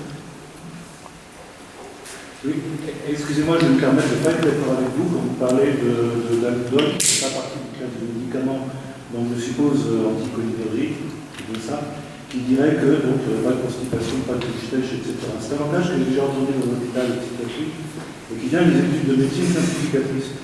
Parce que quand la personne m'a rapporté ça, un patient m'a rapporté qu'il avait un problème de bouche sèche, il avait perdu 4 dents suite à la prise de l'aldol, on s'est renseigné un petit peu, parce qu'on ne va pas lui dire arrête non plus, on veut savoir est-ce que c'est possible, etc. Est-ce qu'on vous raconte, est-ce que c'est vrai ce qu'on vous raconte? Donc on cherche. Et il suffit d'aller sur la notice de l'aldol, de l'aldopéridol, qui est publique, qui est ceci de la LSM, pour constater qu'il y a quand même que les effets anticholinergiques dont on dit que non, c'est pas avec l'aldol, c'est pas possible, c'est quand même 10% des gens. 10%, c'est une personne sur 10, ça fait quand même, c'est pas négligeable. Donc voilà, ce monsieur fait peut-être partie d'une personne sur 10, donc dire que bon, vous allez ajouter un laxatif, etc. Alors les médicaments, les réactions positives, c'est-à-dire comme les effets secondaires sont différents, vous êtes le premier à dire, parce que là vous êtes d'accord là-dessus, d'une personne à l'autre, donc le discours, ce serait peut-être d'admettre que c'est possible qu'un médicament qui n'est pas classé parmi les anticholinergiques puisse avoir des effets intestinaux de constipation, de bouche sèche, etc. Parce que ça a été constaté dans les études cliniques. Voilà, j'arrête mon petit coup de... Non, vous avez tout à fait raison. Je n'ai peut-être pas été clair dans la façon dont j'ai présenté les choses. Juste pour reprendre, c'est que, comme je l'ai évoqué, ce que je disais à monsieur, c'est qu'il est possible que l'aldol soit l'origine de cela. Je ne sais pas si j'ai été clair par rapport à ça. Ce que j'ai dit simplement, c'est qu'est-ce dans le fil conducteur des choses. La façon dont on raisonne en pharmacologie, elle est toujours décevante, parce qu'elle se fonde sur quoi? Sur, on va dire, une réalité qui est forcément caricaturale. C'est-à-dire, c'est quoi? C'est de dire, on regarde par exemple sur l'aldol et sur la clozapine, la part de ce qui est des effets anticholinergiques. La clozapine a des effets anticholinergiques plus puissants que de l'aldol. Les conséquences cliniques sont observables dans les essais cliniques, c'est de dire qu'en termes de proportion, tout ce qui va être sécheresse de constipation se retrouve beaucoup plus fréquemment avec la clozapine qu'avec l'aldol. Comme je le disais avant, je pense avoir été clair, j'espère, par rapport à ça, c'est qu'on n'a pas de certitude absolue, c'est ce que je dis. D'une part, de savoir si chez monsieur un tel ou chez madame un tel, la constipation vient de l'aldol et vient de la clozapine. On n'a pas la certitude non plus que ça soit le mécanisme isolé de chaque substance qui soit à l'origine de cela, ou pas potentiellement en conjugaison de deux fluoxacides. Voilà. Je pense que c'était clair en termes de la certitude. Ah non, je pense, enfin j'espère en tous les cas qu'à travers les ateliers que j'ai pu faire, s'il y a quelque chose que j'ai appris, c'est cela. Je pense avoir toujours laissé la place à l'expression du guide par rapport à ça.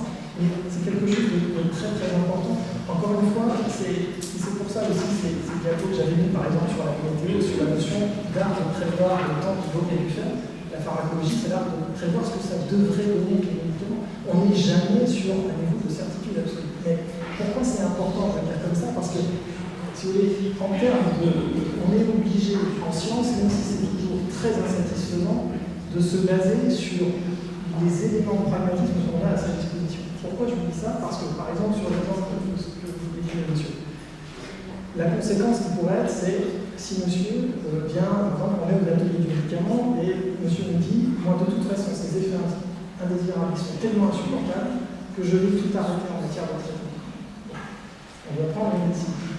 La décision, elle doit se baser sur quoi? Sur un élément de pragmatique minimaliste qu'on a à notre disposition. C'est-à-dire que si on me dit l'élément qui est le plus impactant pour moi, c'est la constipation. Par exemple, je ne sais pas, j'ai déjà été antérieurement équilibré par la dose, je m'en occupe avec la clozapine, on en parle avec le prescripteur. Sur le rationnel du bruit, quel est celui qui a eu le plus de constipation? Est-ce que je peux éventuellement m'autoriser à arrêter ou à diminuer la posologie de la vie? Déjà sur la notion de diminution de posologie. Là, je suis obligé de suivre un fil conducteur pragmatique en me disant celui qui est le plus à risque de, c'est celui-là. Je vais déjà tenter de trouver celui-là. Donc c'est toutes ces limites-là. C'est vrai qu'elles sont extrêmement caricaturales. Mais on est obligé. Voilà, exactement. Par rapport à ça, un collègue psychiatre qui m'avait donné cette citation quand on parle, parce que souvent cette dénomination d'expert est très galvaudée. Je suis intervenu et puis je suis un expert, je suis gentil, je ne sais pas pourquoi je suis expert, j'essaie d'avoir des informations, de les récupérer et de les transmettre comme je peux. Paul Valéry disait, c'était pas par rapport à l'expert, mais je pense que ça s'applique bien, c'est ce que c'est qu'un homme compétent. Un homme compétent, c'est quelqu'un qui se trompe selon les règles. Moi, c'est ce que j'essaie de faire, c'est-à-dire je sais que je me trompe parce que sur toutes les situations que vous rencontrez, l'erreur est partout. Donc, ce que vous essayez de faire, c'est d'adhérer, il y a un peu de pragmatisme scientifique, on essaie de l'appliquer, et le fait de dire derrière ça, maintenant que je connais les règles, je n'ai plus que des certitudes, je pense que si on est dans ce fonctionnement-là, effectivement, bientôt on va. C'est finalement ce paradoxe auquel on est souvent confronté quand on est clinicien ou quand on accompagne des personnes qui souffrent de schizophrénie, c'est qu'on a d'un côté des médicaments, comme vient de l'expliquer le Dr Jacquot, des médicaments qui sont efficaces, qui ont fait la preuve de leur efficacité, qui permettent de corriger un certain nombre de symptômes, qui permettent aux patients d'être moins pris avec leurs angoisses. On sait bien, il y a des effets secondaires, et là je parle surtout des éléments positifs. Donc on voit qu'on a des médicaments qui sont efficaces et pourtant, dans la très grande majorité des cas, les patients sont en difficulté pour prendre ces médicaments au long cours, arrêtent régulièrement ces médicaments, rechutent, se retrouvent réhospitalisés, et il y a cette sorte de paradoxe entre d'un côté cette efficacité qu'on met sur le devant de la scène, et puis de l'autre, cette difficulté à prendre des médicaments qui sont censés aider. Donc la question c'est comment on peut expliquer cette difficulté qu'ont les patients à prendre leur traitement. On a déjà un aspect qui a été largement évoqué par Hervé, qui a été évoqué dans les questions, qui est la question de la tolérance de ces médicaments. Bien évidemment, si je prends un médicament qui ne fait pas du bien, qui me donne des effets secondaires, je vais avoir envie d'arrêter. Mais je pense que cette question de l'adhésion et du choix volontaire de prendre un médicament ne se résume pas du tout que à la question de la tolérance de ces médicaments. Et j'aimerais essayer d'aborder ces points-là avec vous pour comprendre ce qui peut se passer justement quand quelqu'un est confronté à ce choix, est-ce que je prends ce médicament ou je le prends. Donc ce paradoxe c'est celui-ci, c'est pourquoi pourquoi les patients ont du mal à accepter leur traitement malgré le fait que plusieurs études montrent justement que ces médicaments sont efficaces. Alors j'aimerais vous faire participer un petit peu aux questions que je vais vous présenter à présent pour vous introduire un peu au sujet de mon propos. Quel traitement choisiriez-vous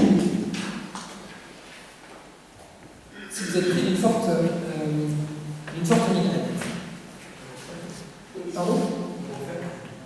Voilà, un anti-inflammatoire ou un médicament pour la migraine. Ou du Doliprane. D'accord, intéressant. Certains vont prendre des médicaments, ça leur pose pas trop de questions existentielles. D'autres vont se dire non, pas de médicaments, je dors et puis les choses vont passer. Mais vous vous dites derrière, bon, la migraine, je ne sais pas forcément trop bien comment ça se passe, mais au moins s'il y a une douleur, et je prends un médicament qui agit sur la douleur, je vais ressentir rapidement l'effet, les choses sont réglées. Okay. Quand vous avez des brûlures d'estomac,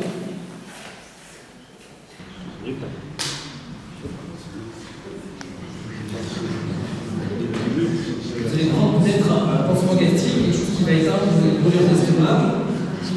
Quand on a déjà fait des ulcères, on peut prendre des médicaments qui vont agir un peu plus loin, donc qui vont diminuer la sécrétion d'acide. Et puis, on a longtemps fait ça, et puis on s'est rendu compte il y a quelques années que finalement, ce qu'on considérait comme la cause de l'ulcère gastrique n'était pas forcément une question de sécrétion d'acide, mais que des bactéries pouvaient être impliquées, ce qui a quand même changé la façon de traiter ces ulcères gastriques, puisqu'on donne maintenant, dans un certain nombre de cas, des antipathéens, des antibiotiques pour éliminer ce parasite qu'on considère à l'origine de ces ulcères.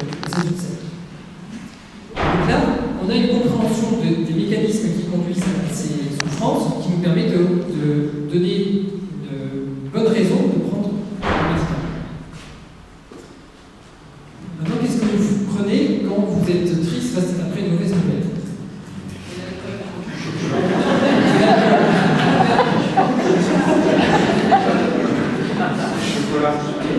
Du chocolat. D'autres stratégies.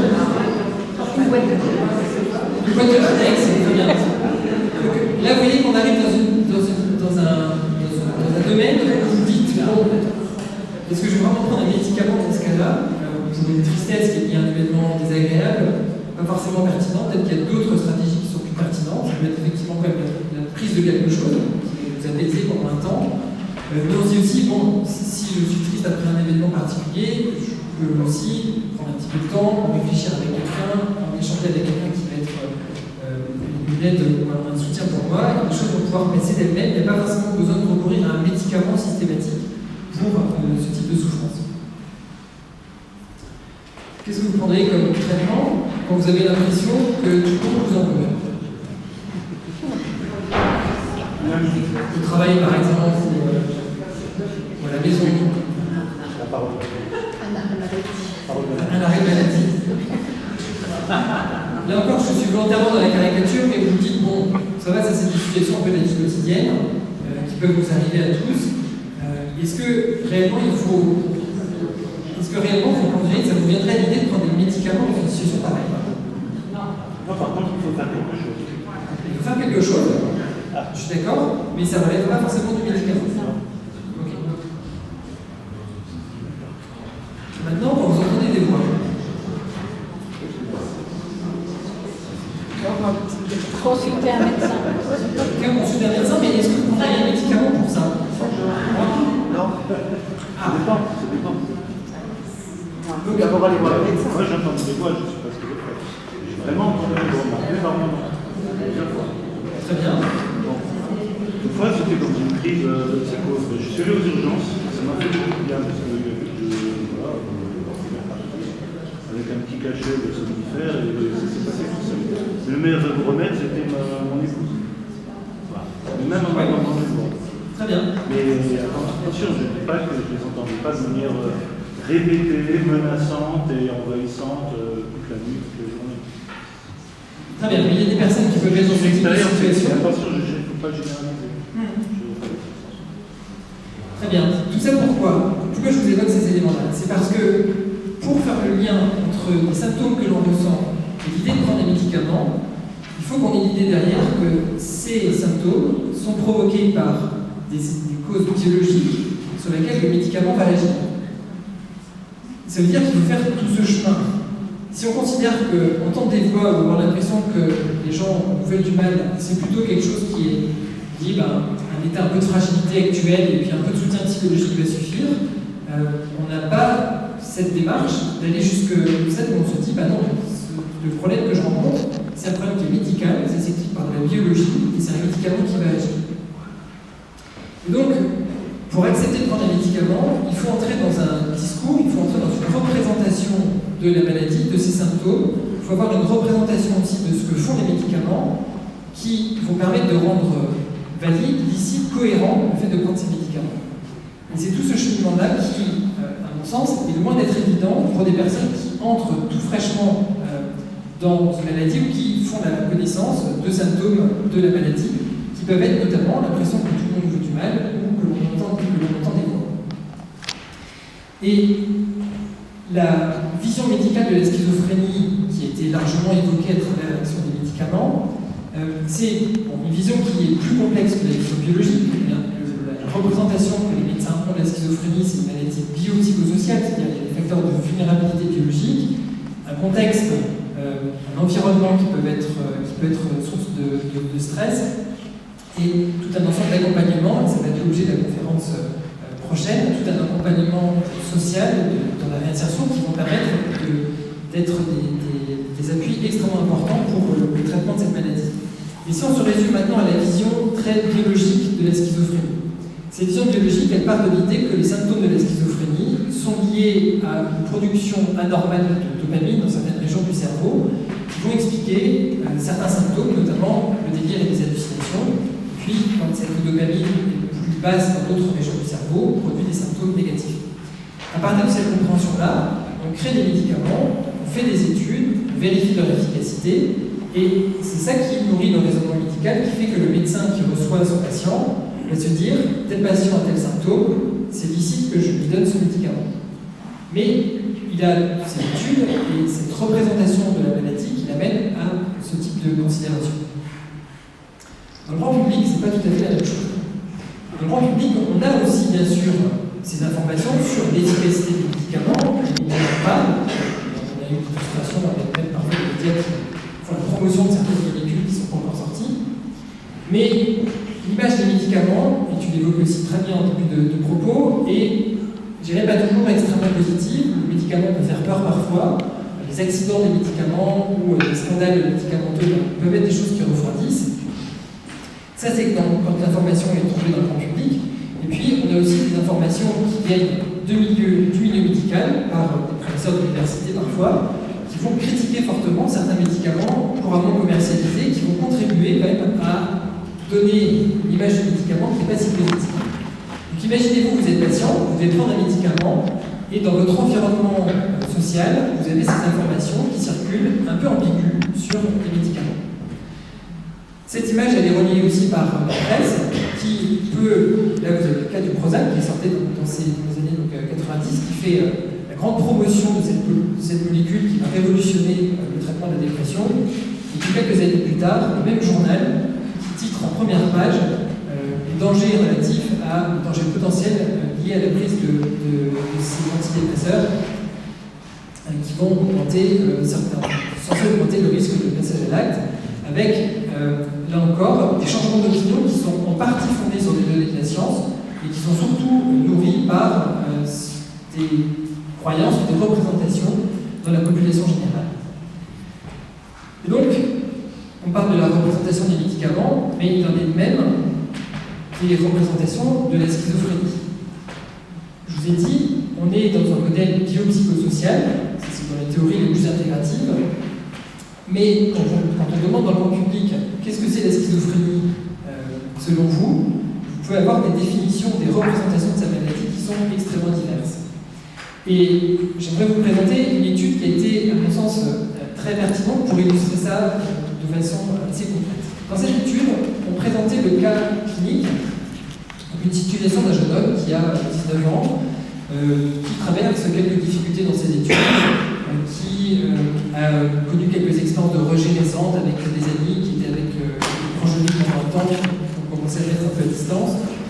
Il a consommé à certains moments des produits, du cannabis, des choses comme ça, et puis dans la famille ça se passe pas non plus très bien, il y a quelques tensions par moment, et puis petit à petit il se met à se sentir de moins en moins bien, anxieux, avoir l'impression qu'on vaut du mal, et puis par moments aussi entendre des voix, avoir l'impression que des personnes l'insultent, disent des choses très négatives sur lui. Voici le petit résumé de ce cas clinique qu'on soumet à différents professionnels, différentes personnes, on dit, d'après vous, à quoi vous expliquez, comment vous expliquez les symptômes que présente cette personne, quelles sont les causes, si vous voulez, de ces symptômes. Et cette étude compare 6 grandes catégories d'explications. Une explication qui est très biologique, c'est un dysfonctionnement cérébral, des problèmes au niveau de dopamine, etc. C'est plutôt le contexte social, familial, c'est plutôt le contexte familial qui est à l'origine de cette difficulté. Troisième hypothèse, c'est des biais de raisonnement, c'est-à-dire il est face à une situation qui le stresse et il tire des conclusions erronées, donc c'est des processus psychologiques qui dysfonctionnent et qui sont à l'origine de ces symptômes qui apparaissent. Et puis encore d'autres hypothèses, c'est la société qui rend l'individu malade, et c'est à cause de ce milieu très toxique des études que ce malheureux patient connaît ces symptômes. Donc quels sont les résultats? On demande aux psychiatres maintenant d'évaluer, selon eux, quelle est la cause de cette maladie. Vous voyez que 90% d'entre eux, j'espère que ce n'est pas trop petit pour ceux qui sont en haut, 90% d'entre eux adhèrent ici à ce modèle médical. C'est-à-dire 90% d'entre eux disent si ce patient présente des symptômes, des hallucinations de délire, c'est à cause d'une maladie de la dopamine, d'un dysfonctionnement du cerveau, c'est ça qui explique principalement ces symptômes. C'est pas je dirais, ils ne considèrent pas que c'est que ça, ils considèrent aussi qu'il peut y avoir des biais cognitifs, donc c'est biais dans le raisonnement qui induisent ces symptômes, et puis certains même, c'est surprenant, adhèrent au modèle conspirationnel, c'est-à-dire une société qui serait responsable un petit peu de ces symptômes. Ça, vous avez donc la vision des psychiatres sur ce cas clinique. Maintenant, je vous présente la vision des infirmières qui travaillent dans le milieu psychiatrique et des aidants. Vous voyez que pour les infirmières, seulement 60% d'entre elles considèrent que le modèle médical est pertinent pour expliquer cette situation, et chez les aidants, 43%. Ça veut dire quoi? Ça veut dire que face à la même situation, des personnes avec un bagage culturel, éducatif, social, peu importe, professionnel, vont avoir une interprétation du phénomène qui est totalement différente. Certains donnant plus de poids, par exemple les aidants, au modèle systémique, c'est-à-dire considérant que c'est probablement des difficultés dans la famille qui expliquent ces problèmes. On a souvent ça comme interprétation au début où les troubles commencent. Si mon fils va pas bien, peut-être que c'est des problèmes qu'il y a dans la famille qui sont à l'origine de ça. On est en conflit avec mon conjoint ou avec ma conjointe et c'est peut-être pour ça que les enfants vont pas bien. Donc ça c'est l'explication systémique. Et on retrouve encore une part importante pour les modèles des biais de pensée qui expliqueraient ces symptômes. On continue et on va maintenant regarder surtout ces deux catégories en dessous, le groupe des patients. En fait, chez les patients, les analyses étaient assez contrastées, donc ils ont pu isoler deux sous-groupes de patients. Certains qui vont adhérer assez fortement au modèle médical, qui vont se dire, donc des patients qui présentent une schizophrénie, qui vont dire oui, si cette personne a ces problèmes-là, c'est qu'il a une maladie psychique qui est liée à un problème de dopamine ou de dysfonctionnement cérébral, et donc adhère finalement un peu au même niveau que les infirmières à cette idée que la médecine peut aider cette personne dont on décrit le cas clinique. Et vous voyez qu'il y a un autre sous-groupe de patients qui dit non, c'est pas du tout une question de biologie, c'est une question sociale, c'est une société globalement qui crée des environnements stressants qui explique ça, c'est un accompagnement psychologique surtout qui peut aider cette personne, ce n'est pas du ressort de la médecine biologique.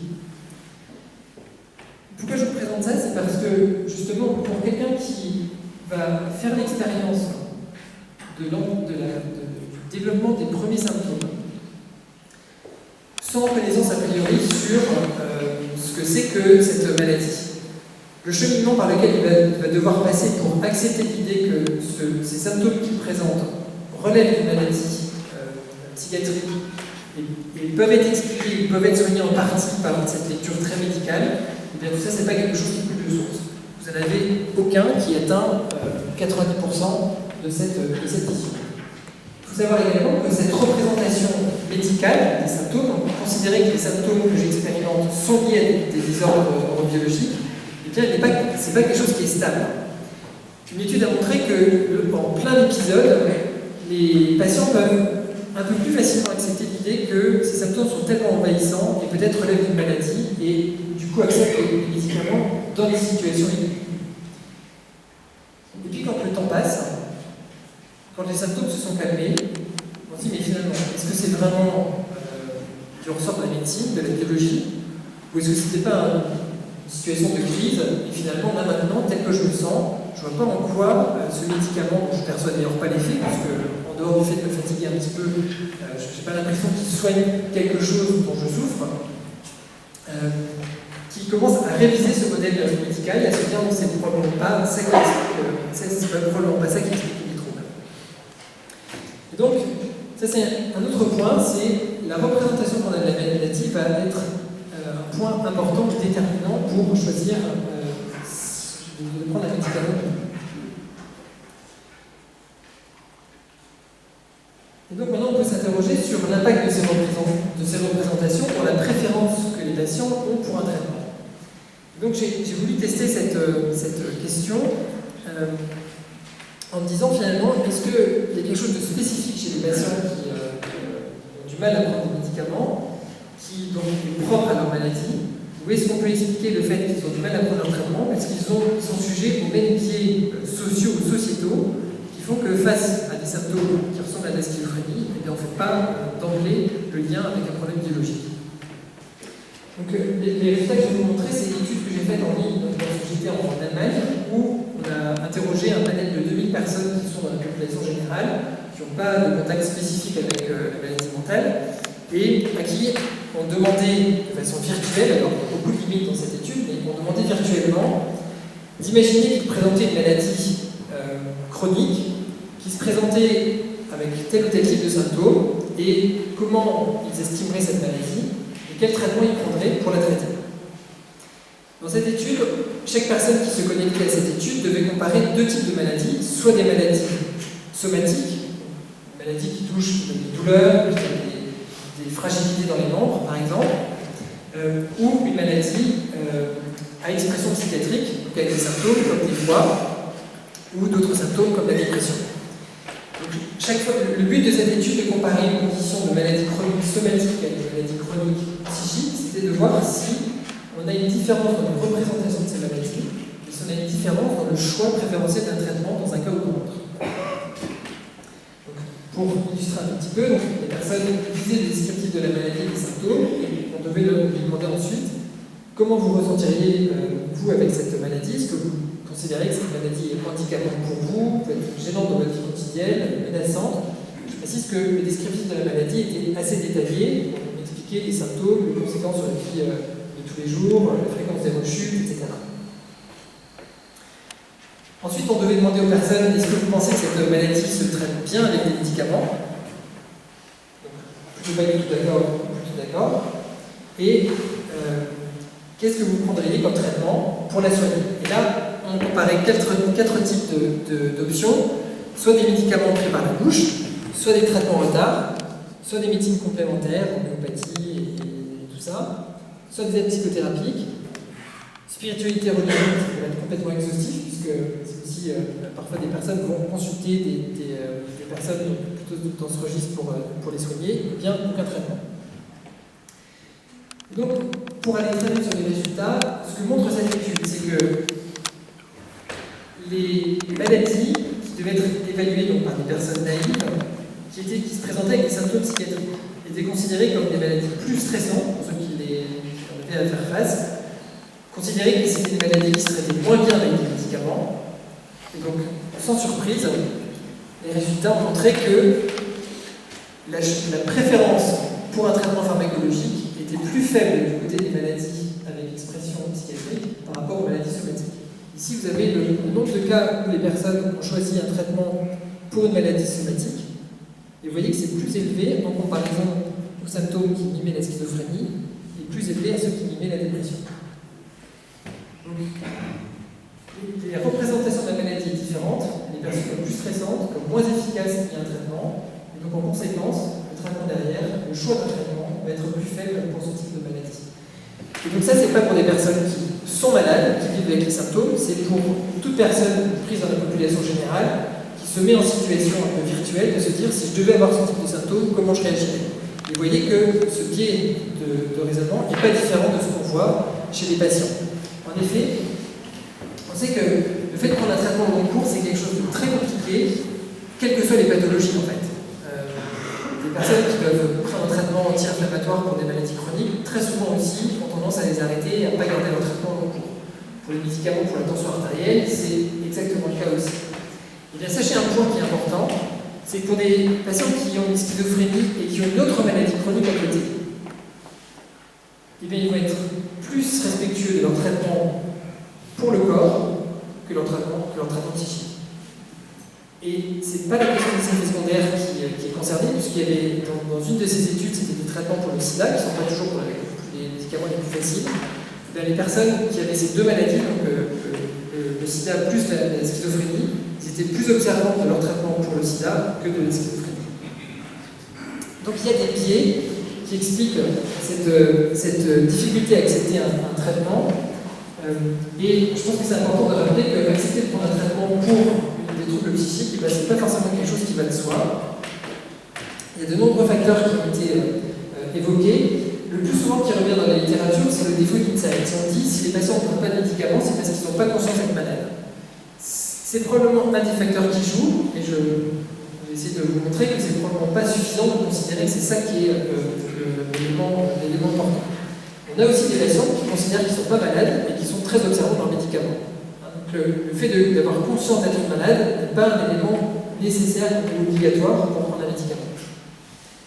D'autres études, notamment le collègue avec qui j'ai fait cette étude, a montré que certains patients arrêtent de prendre leur traitement parce que certains symptômes de leur maladie étaient vécus comme plutôt positifs, voire source de créativité parfois, d'accompagnement, certaines voies qui peuvent être positives, et donc une forme de nostalgie dans le fait d'arrêter les médicaments. Chose qui est rarement rapportée par les patients de façon spontanée et qui peut être mal compris justement de l'entourage quand on voit par ailleurs d'autres effets délétères que peuvent avoir l'arrêt du traitement.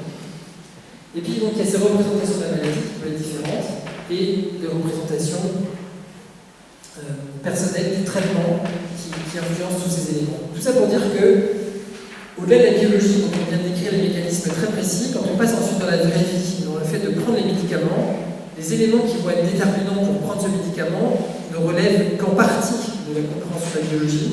Il y a tout un ensemble de facteurs qui jouent aussi un rôle et que l'on doit aborder avec les patients pour justement travailler cette concordance, cette acceptation du traitement avec bien sûr les avantages et aussi les effets secondaires que ça peut comporter. Je vais arrêter là mon propos, peut-être en étendant sur un petit mot à la fin, c'est que vous avez entendu, quand on a préparé le programme de cette conférence pour ce soir, on voulait aborder comment on soigne la schizophrénie et être, je dirais, assez exhaustif en une séance. Puis quand on a commencé à lister un petit peu tout ce que ça impliquait comme thème, on s'est dit, non, il faut qu'on fasse 2 séances, puisque le médicament, c'est vraiment qu'une part du traitement de la schizophrénie.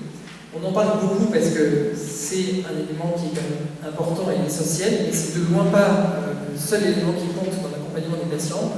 Donc il y a toutes les autres thérapeutiques qui peuvent être proposées, les thérapeutiques psychologiques notamment, et que vous développerons, que vous développera donc Anaïs Berti la prochaine fois. puis tout l'accompagnement plus large encore de l'habilitation psychosociale, qui est un élément extrêmement important, ce qui va déterminer comment les patients vont pouvoir ensuite prendre leur place et peut-être entière dans leur cité et réaliser leurs objectifs. Donc aujourd'hui, on vous a parlé d'un tout petit aspect du soin de la schizophrénie. Et je tiens à vous remercier pour votre attention. Peut-être passer tout de suite pour dire un petit mot sur... Oui, peut-être introduire la deuxième conférence qui aura lieu le 14 juin. Oui, voilà, on a eu une de Benazir Verti, qui est psychologue aux hôpitaux universitaires de Strasbourg, qui travaille avec le professeur Bernard. Je vais être accompagné normalement d'un usager qui travaille avec bénévole sur ce postulat Berstein. Je ne suis pas tout à fait sûr de certainement s'il y a d'autres engagements.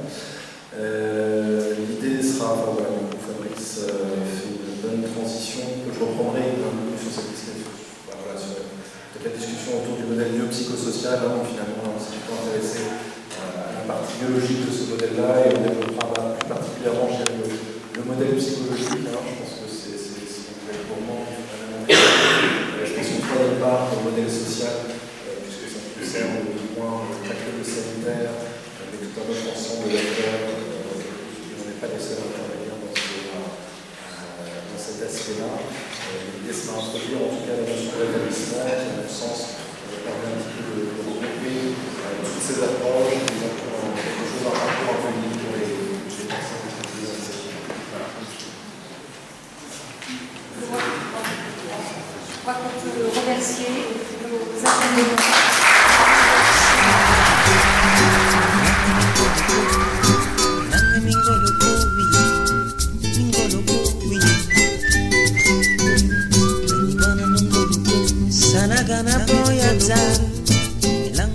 Sanagayana bogisinga Lang mingoluko Makamata mabine Nebazunganga dangayo